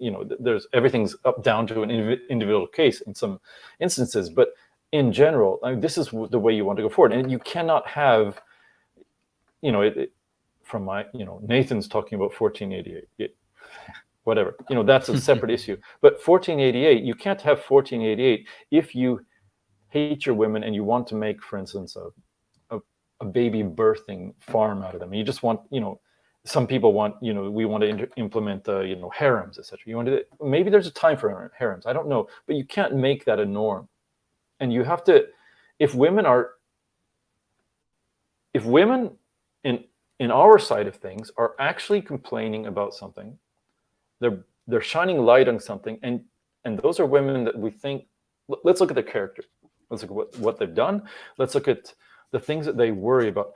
Are they just complaining, or are they the type of people who think about things and actually have something that's important to talk about? And if they have something that's important to talk about from a character perspective, then what they're talking about and what they wish would change, what attitudes they're pointing out, is something that's important for us to look at and change.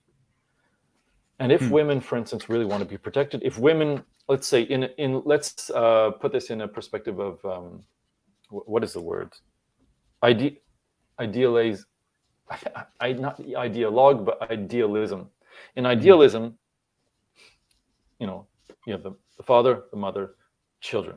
As the more the merrier, but not too many. The more the merrier. And you have your local societies. If this is the ideal, and still within that ideal, you're going to have problems. But outside of the ideal, which is where we are, when we're trying to come back into the ideal, we're looking at the ideal from an outside perspective, and we have 1,000 obstacles. We can't have these internal obstacles that are tearing apart our sexes. And what those women that we trust in other ways are honestly saying, we have to listen to. And if we're not, then there's no future, is essentially what I'm saying. And I can't bring up specifics again because I participate in about 3 or 4 chats, yours being one, Millennial Woes also sometimes, my own, if someone comments, and a couple others. But yeah, right? Like,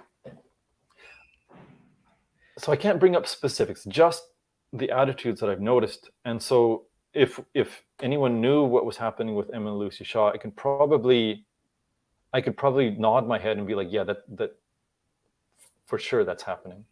And what I've seen, like the whole, think about her perspective. Like she was in Peru, right? Peru, I think, and she was there for 7 years. She's an artist, but she's got this desire to go home, right? The return with a V instead of a U. She's got the whole return attitude. And part of the return attitude, the most important part of it, is that is the home. That is the birthplace of us all. You know, we're not all from England. We're not all from that. But that's her home, and the home, that aspect, that idea of home, that's where we're from. That's the critch from which we all spring, right? And without that idea, she is living out in a she's like moving physically to go back. It's like what we want is this tradition that's gone, right? We want this, like we idealize tradition in some form. We can't get it back. We have to do something to get, not tradition back necessarily, but we have to get back what's lost and realize what that is, and then move on to something better than what is now. And she's physically moving, and she's up against all these barriers. And I don't know what the chat was about, but what are you doing? I don't know. I'm reluctant to I don't know. I'm reluctant to speak about an individual person. I don't know. Well, I do know. Okay. Emma Lucy Shaw, I don't know who she is, but I know. Okay. And I really wish, she seems to have made her personal life public, at least in this sphere. Yeah. And that is a very risky thing to do. Yes, very risky. True. That is true. You don't, my advice to anyone in this sphere who wants to create content is don't be too personal. Don't be too public, especially with the personal. Yeah. Like I think long and hard before even posting a picture of my dog. You know, I really think people should guard themselves, because like we saw at the beginning of this stream, there are people who are ostensibly on your side, but if they get offended because you block them after they spurged out in your chat, then they'll send you death threats on your live stream, right? So there are lots of unstable people, and internet communication is awful. And so they have to, you know, you talk about, there's so much that I even started taking a pen and taking notes just to make sure I remember everything. So briefly, just with Emma Lucy Shaw's situation, I don't know who she is. I think she has annoyed some people because of the manner in which she accomplished the things that you were talking about, moving back to her homeland and things like that. I think people, but also this comes up time and time again. People have made this criticism of others who, you know, ask for donations from time to time, do a yearly fundraiser, put their stuff behind a paywall. They get met with this tidal wave of very spurgy criticism about, you know, you shouldn't be doing anything. If you really were a true activist, a true believer, you know, you wouldn't charge for your content or your work or whatever. Or the other criticism is what you're doing is important, so why are you even charging for it? Or, you know, asking for donations is cuckery, etc., etc. There's all of this just nonsense. So I think that's part of, you know, that's in the same vein of the criticism that's been leveled at Emma. Now, you mentioned nasty comments, nasty chat groups, things that you've seen in chat groups. I would say then that's why I mentioned online communication. I think we are all now familiar enough with the internet to recognize that there is something about communicating online that lets out our inner demons. There is something about communicating online that it's just because, like, for example, again, the guy saying, you know, that he wants to curb stomp me at the beginning of the stream. These are things that you would never say to someone in person. But because the person you're interacting with online is very far away, can't do anything about it, you can just say what you want. You can just, you know, verbally vomit any sort of, you know, poisonous or evil words, violent words, whatever, with very little consequence. You can get it out of your system. You can get that nastiness out of your system, and you can even get enjoyment from it. And I think we've all had these moments where you're online and you're arguing with someone, or someone is annoying you, and you wouldn't do this in any normal situation, and it's probably not even part of your character. But because you're online, you just start, saying all a bunch of dirty words and hateful things and mean things, nasty things, with the intent of, offending or hurting feelings.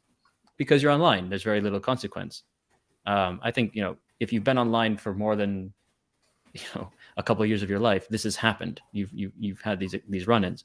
So I would say take online interactions with a grain of salt. It's not pleasant to read these nasty comments or to be in chat. That's why I do block people in my chat. I don't do it often. I don't enjoy it. I let people speak. I let people, say the gamer word. I let people, I give a pretty long leash, but I will make sure that my chat stays a pro-social place. I do not like anti-social behavior, and I don't like Fed posting, and I don't like long screeds of curse words and all that kind of stuff, because it's not pleasant. And I do think that beauty will save the world. I do think we should promote gentlemanly behavior, ladylike behavior if you're a lady, beauty. People should be well dressed. People should carry themselves with decency and honor. If we want to talk about being trad and all that stuff, being trad isn't, living on a farm. Being trad isn't going to mass on Sunday. That's easy. Being trad nowadays is what you have to do. Being trad is how you carry yourself. Being trad is you living with honor. Yeah. So you have to start. So that's what I would say just about, how people are behaving with, online communication, things like that. It's so easy to be a spurg on the internet. So easy to be a cunt. Did you ever see after that talk about, decency? I will use that word from time to time because it's one of my favorite words in the English language. I love the C word. I think it is a great word. It is. I don't think I've ever used it. Functional. It is short and to the point. It sounds lovely, but it can also sound terrible if you want it to. It's a great word. I'm trying to I'm going to roll this over in the. Do you mind if I just say it a couple times? Just a minute. Can't. Yeah, it doesn't sound so bad. That's the first couple times. If you were to play with it a little bit, like a little bit of alliteration, right? Play with it. May I kiss your cunt? We're talking about cunt. He's like, it sounds nice. But if you want, but then if you smash a beer bottle and say, you fucking cunt. Now it sounds different, right? It's all about context. But then another thing too, I wanted, when you were talking about, so this treatment of women, and like the nastiness and things like that. There's two things that I wanted to say about that. And you were talking about like women in politics and things like that. This is going back to the paradigm that I was talking about earlier, the paradigms that we live in, the matriarchal paradigm, the Judaic paradigm, the all of these sort of matrices, or the matrix, if you want to just reduce it to one, that we live in. And I wonder if the aversion that the online right has to women, and the aversion that it has to the idea of women in politics, I wonder if this is not a symptom of living in the Judaic paradigm, because I don't see much of the non-Abrahamic culture. I don't see much of pre-Christian European culture having this issue with women with women having a voice in the society, with women having a role in decision making, whether it's in Spartan society, whether it's in Nordic, Germanic society, certain stages of the Roman Empire, women had quite important roles in. Now they weren't, quote unquote, in politics, There were no female senators. That's not what I'm saying. Right. And, you know, in the case of Athens, ancient Athens, women didn't vote. Yep. Although Plato contemplated giving women the vote, letting women vote. But women had other roles in guiding society and in decision making. And in the case of Sparta, you know, famously, we know that the Spartan female nobility, the queen, she was always important. There's a famous quote of, how is it that Spartan women, what is the line? A Spartan woman was asked by an Athenian, you know, how is it possible that Spartan women can control these, you know, fearsome Spartan men? And the response is, because we Spartan women are the only ones that can give birth to Spartan men. And so it just goes to show that the Spartans understood the symbiotic relationship between the women who give birth to these men and the men who then go on to serve and protect them, but they work together. They work together. Right. And I think that it's only when we start getting to the Middle Eastern cultures, the Middle Eastern tribes, the Abrahamic tribes, where you start getting this culture of, you know, the woman should be covered, the woman should be subservient. You know, there's a lot of there's the verse. I think there's one particular verse in the Bible that a lot of Christians like to use, in particular when they're trolling feminists or trolling degenerates, which is, you know, basically it says that the woman's role is to obey the husband, do as she's told. This is the sign of a good woman, is one who is quiet, silent, does what she's told, serves the husband. Okay. Now, so if you are a Christian, and if you are a right-wing Christian, that's the paradigm that you've been living in. So you like you said earlier, you know, much of the pre-Christian European modes of living have been so either forgotten, destroyed, hidden in some way or another, that to be a pagan nowadays is a LARP, right?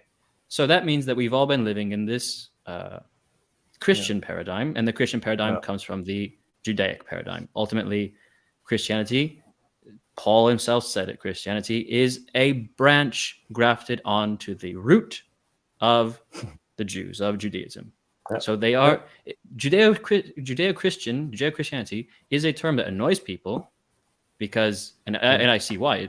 They are very different, and, you know, to claim that America or Europe, Western civilization, is Judeo-Christian is obviously total bullshit.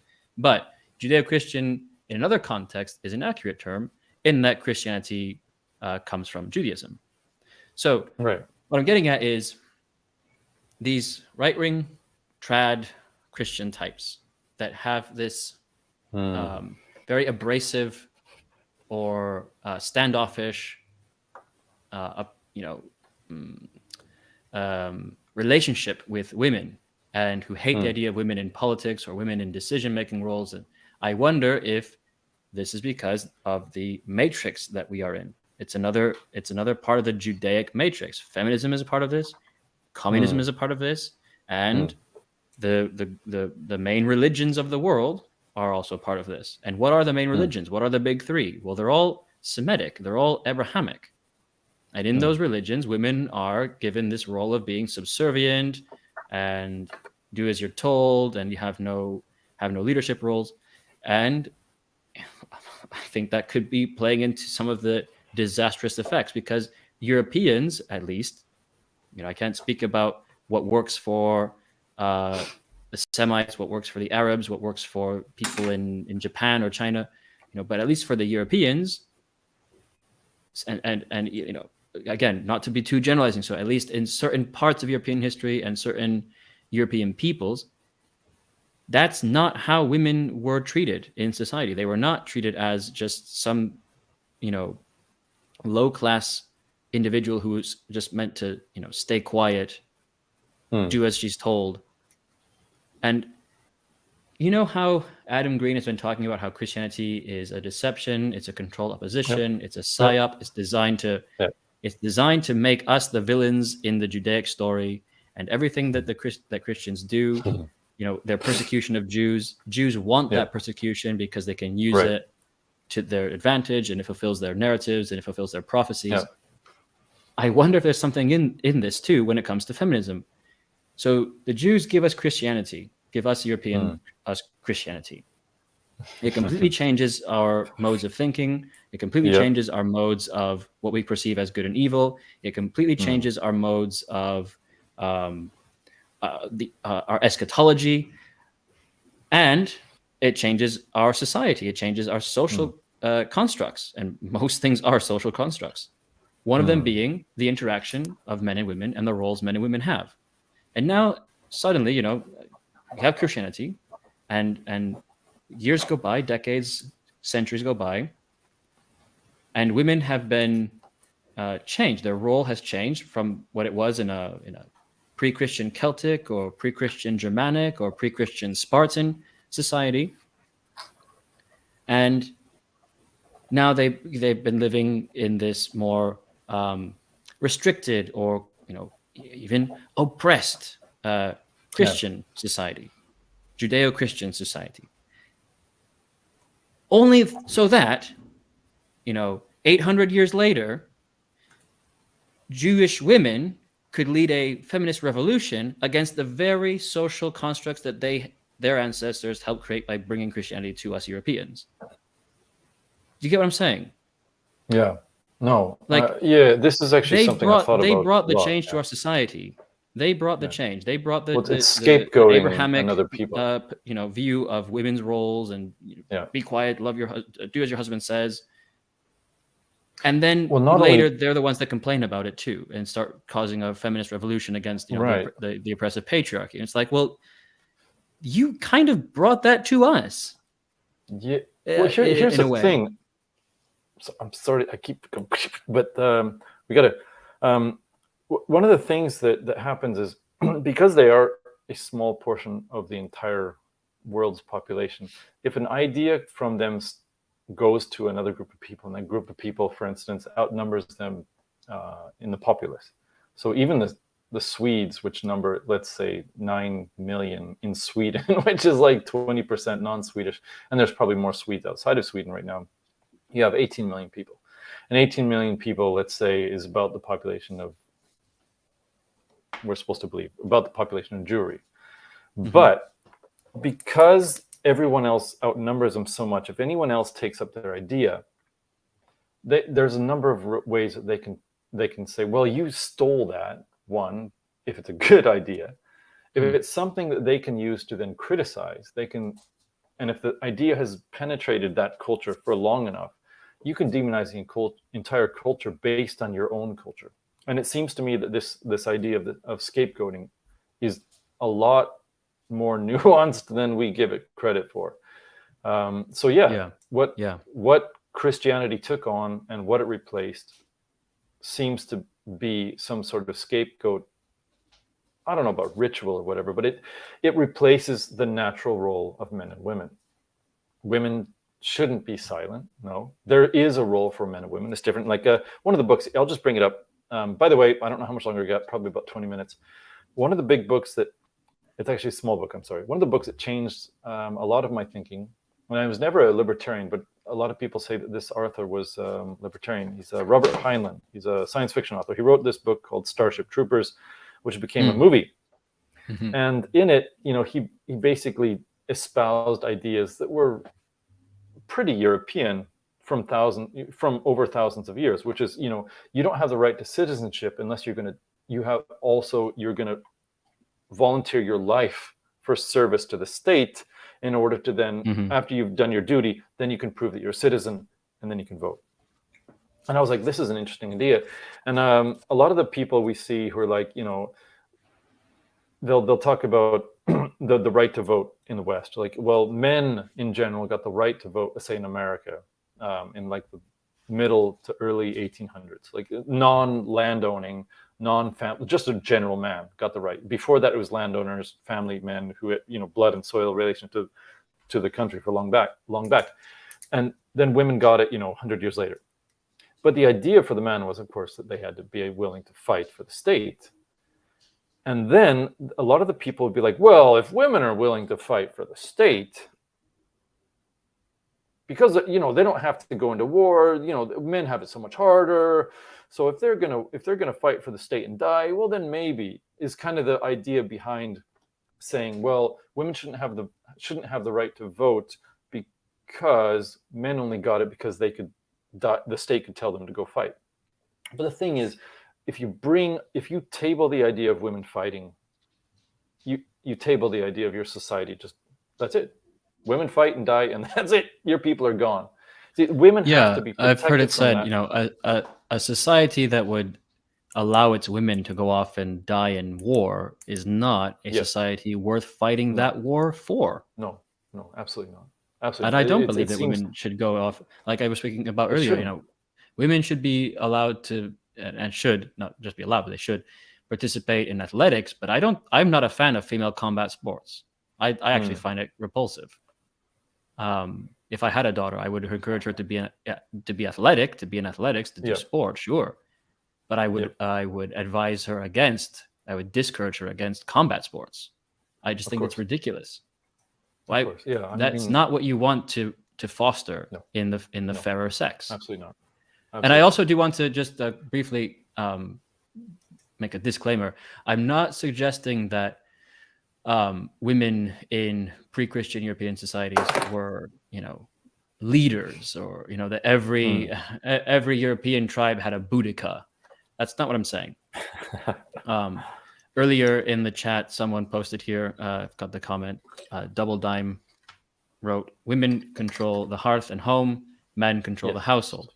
Yes. And this is something that the feminists never recognize. They can never admit this.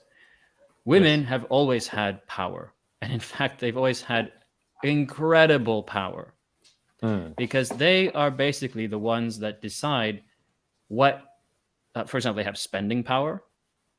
And this is true especially today, that pretty much almost everything in the economy is based on women's spending power. And you mentioned, tech and social media. All of that is designed for women too. Instagram, for example, it's a completely feminine, female social media platform. Yeah.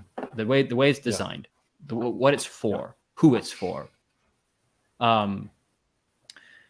Basically, men have always done work, tried to, get status, money, fame, whatever, to impress women, to attract women.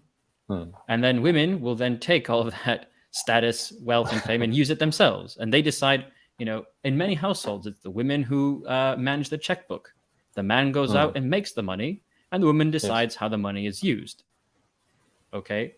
Now, and it's also, I also wanted to briefly point out too that I'm not saying that only, Yahwehists, only Semites, tell their women to shut up and just, do as you're told. There's plenty of European folklore with the nag, the hag, the woman who just is always eating the ear off of her husband, and there's that trope is everywhere, and tropes are based on truth. So of course that is just a fact of nature, of human nature, that women tend to nag, or at least from the perception of the man, women can be nagging, right? Whereas with women are just saying, no, I'm just trying to communicate, or I'm just trying to make sure that he does what he's supposed to do, right? But that's because women and wives, had power in the home for sure. Yes. So that's what I'm saying. And then, and there even in the societies where women would have more say in decision making, in a Germanic tribe, or in a Spartan city state, of course they were still, at the end of the day, they would be subservient. And I saw here Iberia Reaccionaria said subservient, and rightly so. And I think that is true, that it is rightly so. I think, again, in a pre-industrial revolutionary society, in a pre-industrial revolution society, and in a pre-tech revolution society, of course, like in a shit hitting the fan moment, like I mentioned in the guy who lived in the Balkan Wars, or anything like that, in a hunter-gatherer society, I think it is right that men have the final say. And this is getting to what you were saying about women having the right to vote. I think it's totally fine that women didn't have the right to vote for such a long time because they didn't have as much skin in the game. They may have spending power, and they may, decide how the finances are used in the home. And they may, in this case of the Spartan women, be the ones that give birth. And their skin in the game is that they give birth and they raise these Spartan men that are so fearsome and famous. And that's their role, and they are expected to do it. That's their skin in the game. But like you said, they're not the ones dying on the battlefields. They're not the ones laboring in the coal mines. They're not the ones on the oil rigs. For most of certainly civilization, men have been doing the grunt work. Men's lives have been the ones with less value, and therefore they are the ones that get sent to die. They are the cannon fodder. Obviously, men get, become soldiers and do that because they're also just stronger and make better soldiers, obviously. But their lives have less meaning. Who gets saved? Who gets put on the lifeboats first? The women and children. Who's expected to go down with the ship? The men. Who is rounded up as cannon fodder? The men. So, of course, in order to sort of compensate for that, you've got to give men, if you're going to have a democracy, a voting-based democracy, you've got to give the men something back. Okay, in exchange for giving your lives, in exchange for doing the grunt work, in exchange for doing the dangerous labor, you get a say. You've got so much skin in the game, you get a say. And for the women who weren't doing those things, they had much less skin in the game. Okay, you don't get a say in economic policy or trade policy, or whether or not we go to war with our neighboring tribes or neighboring empire.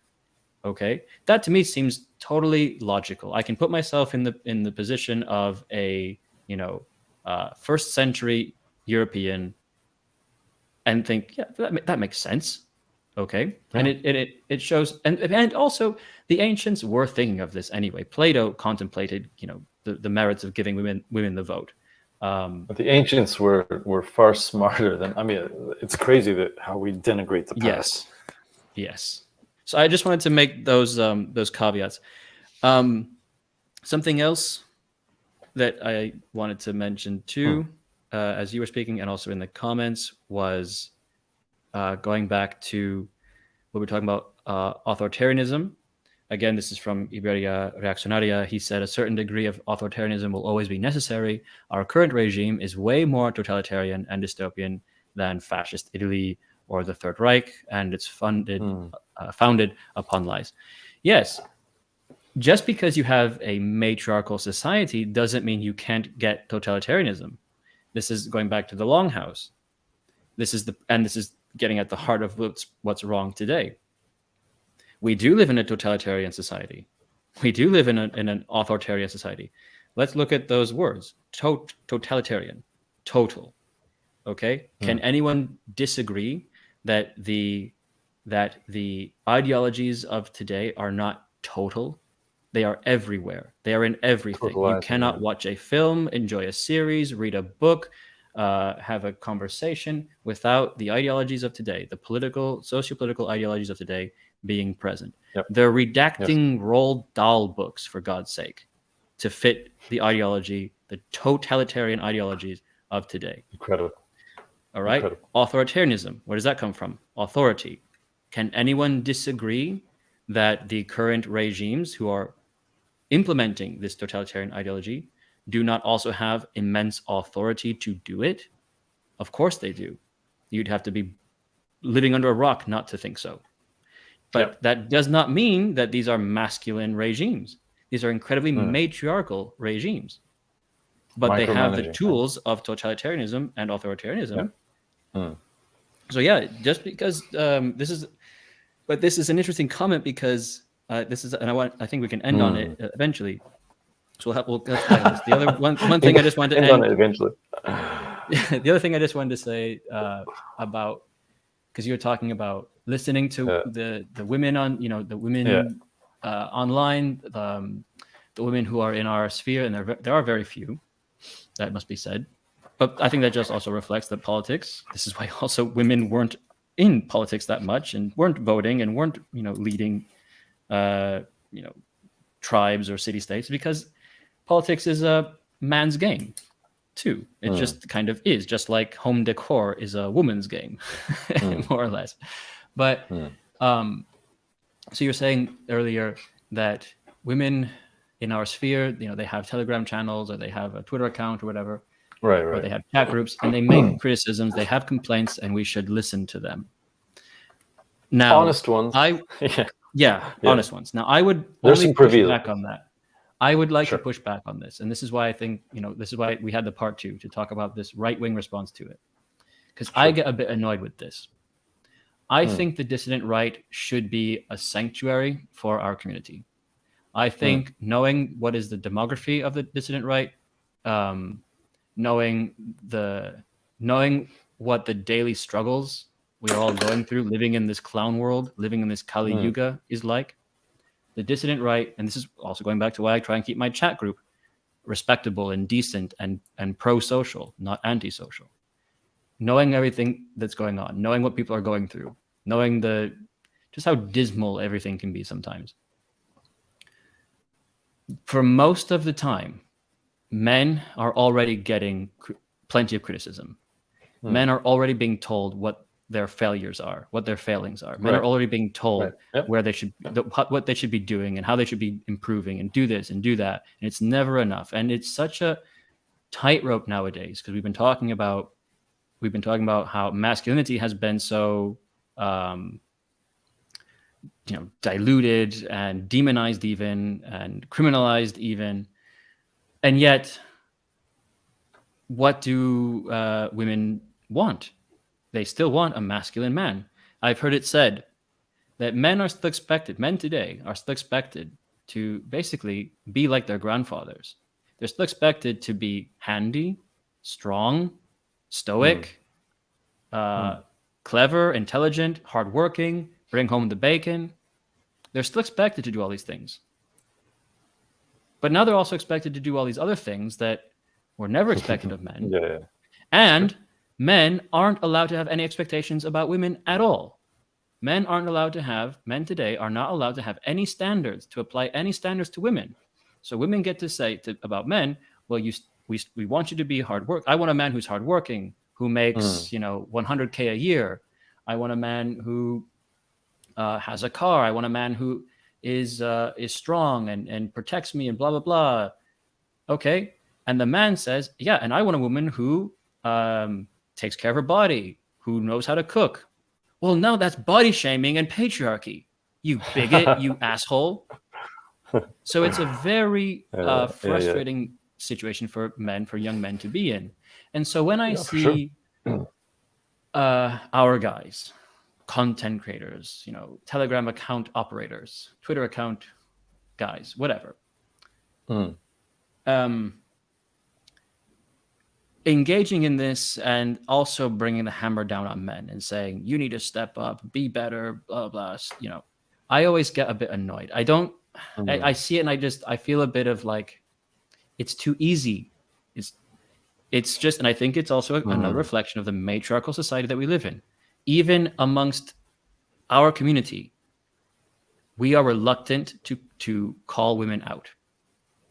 Women have been put on such a pedestal that even the dissident right, whose very name implies going against the grain, going counterstream, right? Even the dissident right is reluctant to call out women's behavior or encourage women to do better. Now, I understand that the dissident right would probably do that in a very poor way because it's full of these, bitter spurgs. So if I were to make a post calling for women to improve, for women to, get active and take care of their bodies and be like those Spartan women who did athletics, but also, maintain the home, be a homemaker. Women have a role to play. You want men to still fulfill all these roles. Well, what are your roles to fulfill? Do you not think that you should also be at least, maybe learn how to cook a few homemade meals? Maybe if you want to, if you, like you were saying, you want to have the baby making, well, you got to be attractive too. And like it or not, men, we don't like land whales. And I do believe that anyone who does has been totally psyoped into that, liking, big asses and all that stuff. Big asses and all that, I think, is part of the negrification of Western society. Anyway, I won't get into that. So all I wanted to say was there's a lot of men out there and young guys who are having lived experience that is really demoralizing. And I think that there is it's so funny because the right, the online right completely destroyed feminism. I think, in the early, the 2015, 2014, Sargon days, when they were debating feminists and stuff, they completely destroyed the feminists. But only online. In the real world, feminism still rules the roost. And what then has happened is that because there's so many nasty dissident right spurgs who say all these nasty things, noble men like yourself or like, I think you could, I won't name any names, but people who have a sense of nobility and who are gentlemen, they now want to protect the women folk, especially the women who we want on our side. They want to protect the women folk from these nasty spurgs who are, always spewing this vitriol at women. So we've got this situation now where the right, the online right, the dissident right, has taken actually a very antagonistic position regarding things like MGTOW, and has taken a very antagonistic position towards a lot of men, telling men, basically just be better, pull yourselves up by your bootstraps, stop complaining, hit the gym, okay? Not realizing that for a lot of guys, hitting the gym won't be enough. Right. Maybe it might make them feel better. Maybe it might make them look a bit better. But they're still going to have a really hard time with women. And it's not going to change the quality of women that are available to them. Maybe a lot of guys are living in areas where the quality of women available to them is shit.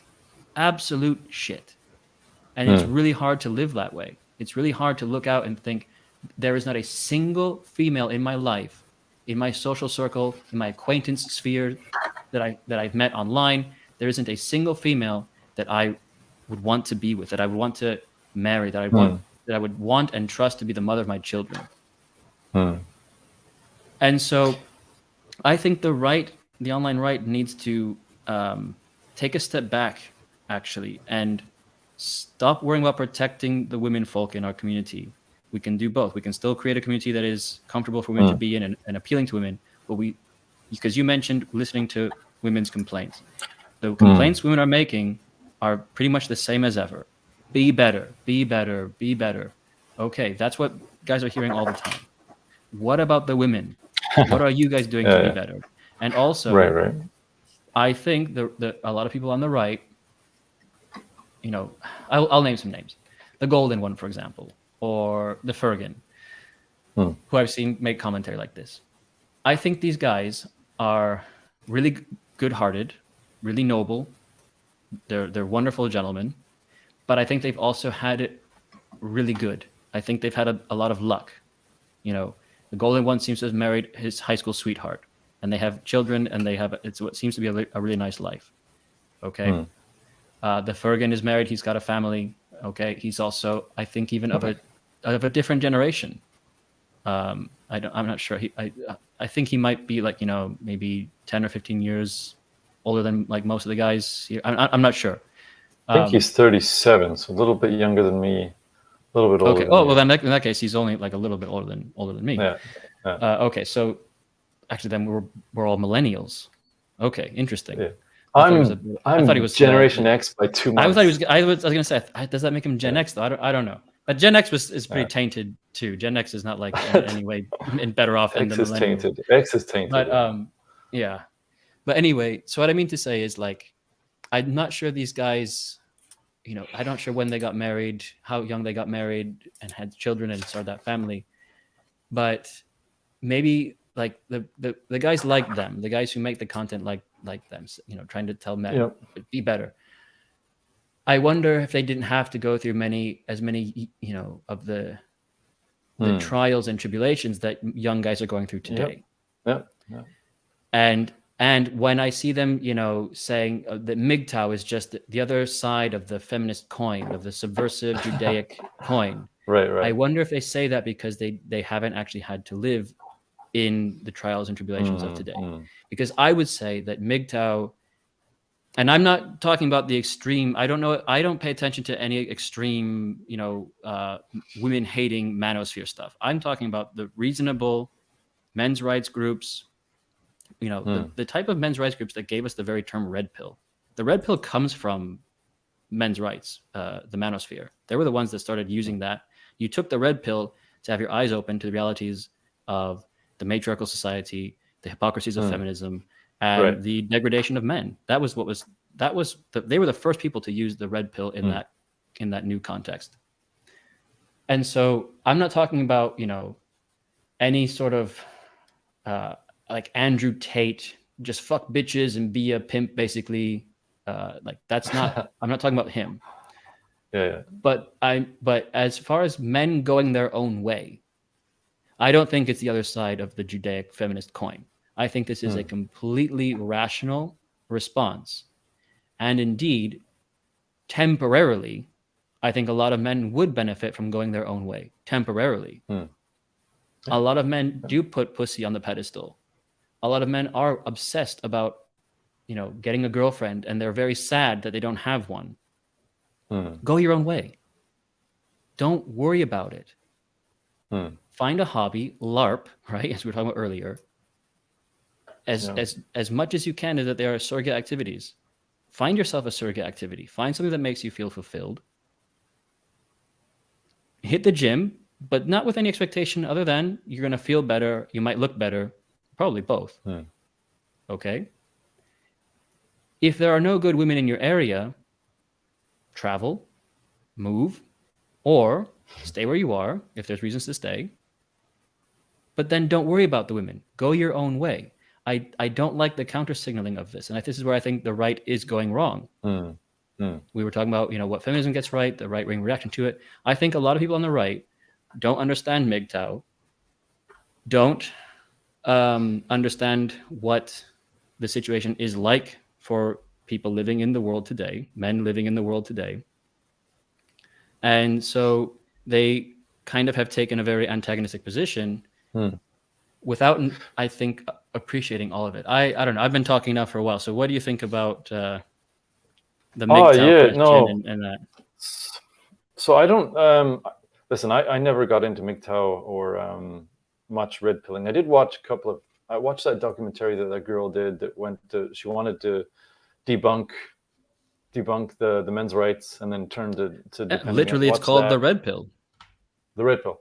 I watched that back in the day, and I did follow some of the skeptics and all that, and I watched the atheists and the Christians, and I watched the feminists and the skeptics who kind of dovetailed with the atheists, and I watched all that, and I didn't start talking about any of it until the same year I was on Millennial Woes' Millennial.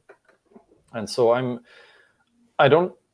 a lot of the context for this is like way in the past, but at the same time, the way I look at all of this is that there is a potential real man and a potential real woman inside of every man and inside of every woman. And so therefore, when you have the modern woman criticizing, just like she's criticizing the suburb, she's criticizing something that it's not real. It was constructed to like screw with economics. It was constructed to screw with here's the question: was it a tool of the enemy?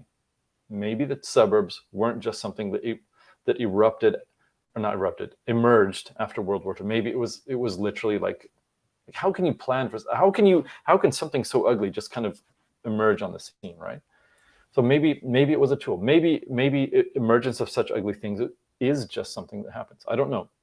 But it feels to me, or it seems to me, that the way that they criticize the bubble in which they live, not understanding how the bubble came around, is the same thing that I would put on for instance, those not guys wanting, not the sigma, not the idea of this. The guy just wants to do his thing his way, not that, not the guy that just wants to focus on, not doing everything, not his hustle for the pussy, not like that, but he just wants to do his thing and wants to work on himself and etc. Not that, but more like the reason you've just a moment. I've got to go just right after this. But the reason why you would criticize women in general, or even women on the right wing, is because of, and then the things that you list are all bubble answers. Like from within this bubble, this is how women are. And it's true. All the things you said are true. Like the body count, that everything else, that not wanting to have babies, everything else, it applies to both men and women. And so when we're criticizing women or men, we're doing it from within this very limited context, which is anti-national, it's anti-tradition, it's anti-life, it's anti-everything that's good, right? And so when I say defending women, I don't mean defending women. I mean, in specific, now I don't follow maybe in the way I should, so maybe losing some context, but when I see, for instance, a woman on our side, if you want to say that, who has some good encouragements and some good criticisms, and she maybe is targeted for that by certain people that think she's standing up. I don't know. It seems it's almost like standing up within the bubble to get your head knocked back down into the bubble. And I think we just all looked at the bubble that we're in and realized that there was a comment earlier on that we used to worship gods and goddesses. So let's think about it this way: that the potential man, I'm not saying you're going to become a god or I'm going to become a god, but the potential for us is something much higher. And the potential for the woman is something much higher. And if we recognize that just the degradation that both of us have come through, and that we're not aiming high anymore. We're adhering to just such low standards on basically on every issue, and we're just trying to come out of that. We're going to make mistakes on the way for sure. We're going to rub feathers the wrong way, or however you say that. Things are going to happen, but the potential, we have to understand that I guess I'm trying to say that I am at heart, and maybe it's wrong, I am an idealist. And I'm trying to address the person, not from the mire, but I'm trying to address a potential better person within myself and with others. And so when I see this sort of crotchety culture of critique that's coming out of our own people, I just see no life in it. Yeah. Is the way I would just have to end it. I'm gonna, if you get a couple of minutes, what goes around comes around. Yeah. This time you have to run off. Yes. No, that's fine. Like I said in the last time we spoke, the people who do these streams are real people with real lives, real responsibilities, and we find time, we make time to do these streams. So yeah, no problem. Go and take care of your responsibilities and fulfill your manly duties. Yes, and I didn't get a chance earlier to say that just as you did for like 5 minutes on my channel, this man is doing, not only is he getting beat up 3 times a week so he can't show his face, but he's got lots of his other duties, and that this thing is taking up a long time, and we are trying to address real things. This man deserves a couple of coinies here and there, and he had a much better way of putting it. But Pox, I really thank you very much for doing this part 2. If there ever is a part 3, or if there's some evolution of this, I would really appreciate talking with you again. It's been a pleasure. Yeah, sure. This is, I think, another reason why we had this conversation was because, at least for me, I don't mind, having this conversation, and I'm willing to do it because I think, again, going back to online communication, online culture, we think that feminism is an old meme. It's stale. It's so right. 2015. Yeah, no, it's not. Sargon of Akkad might have BTFO'd Christy Winters in a debate or something, but feminism is still ever present, and it is totalitarian, and it is authoritarian, and we live in its paradigm. And so we still have to navigate this treacherous sea of the matriarchal society, the feminist agenda. It's still tearing apart Western societies, European countries. Yeah. The one I live in is basically a feminist dictatorship at this point. So it's definitely not a stale meme. It's definitely still worth, bonding with your brothers and your sisters to get through this this awful regime. Yes. So yeah, it was a pleasure. I hope we addressed all of the topics. Thank you, chat, for the comments. Yes. Both on YouTube and Odyssey. Great to see some of our friends in the chat, as always, and some new faces today as well. So I hope you all enjoyed the conversation. The replay will be uploaded probably later tonight on Odyssey, and will be automatically up on YouTube anyway, if you want to catch it there. Okay, so thank you very much, everyone. Take care, and bye-bye.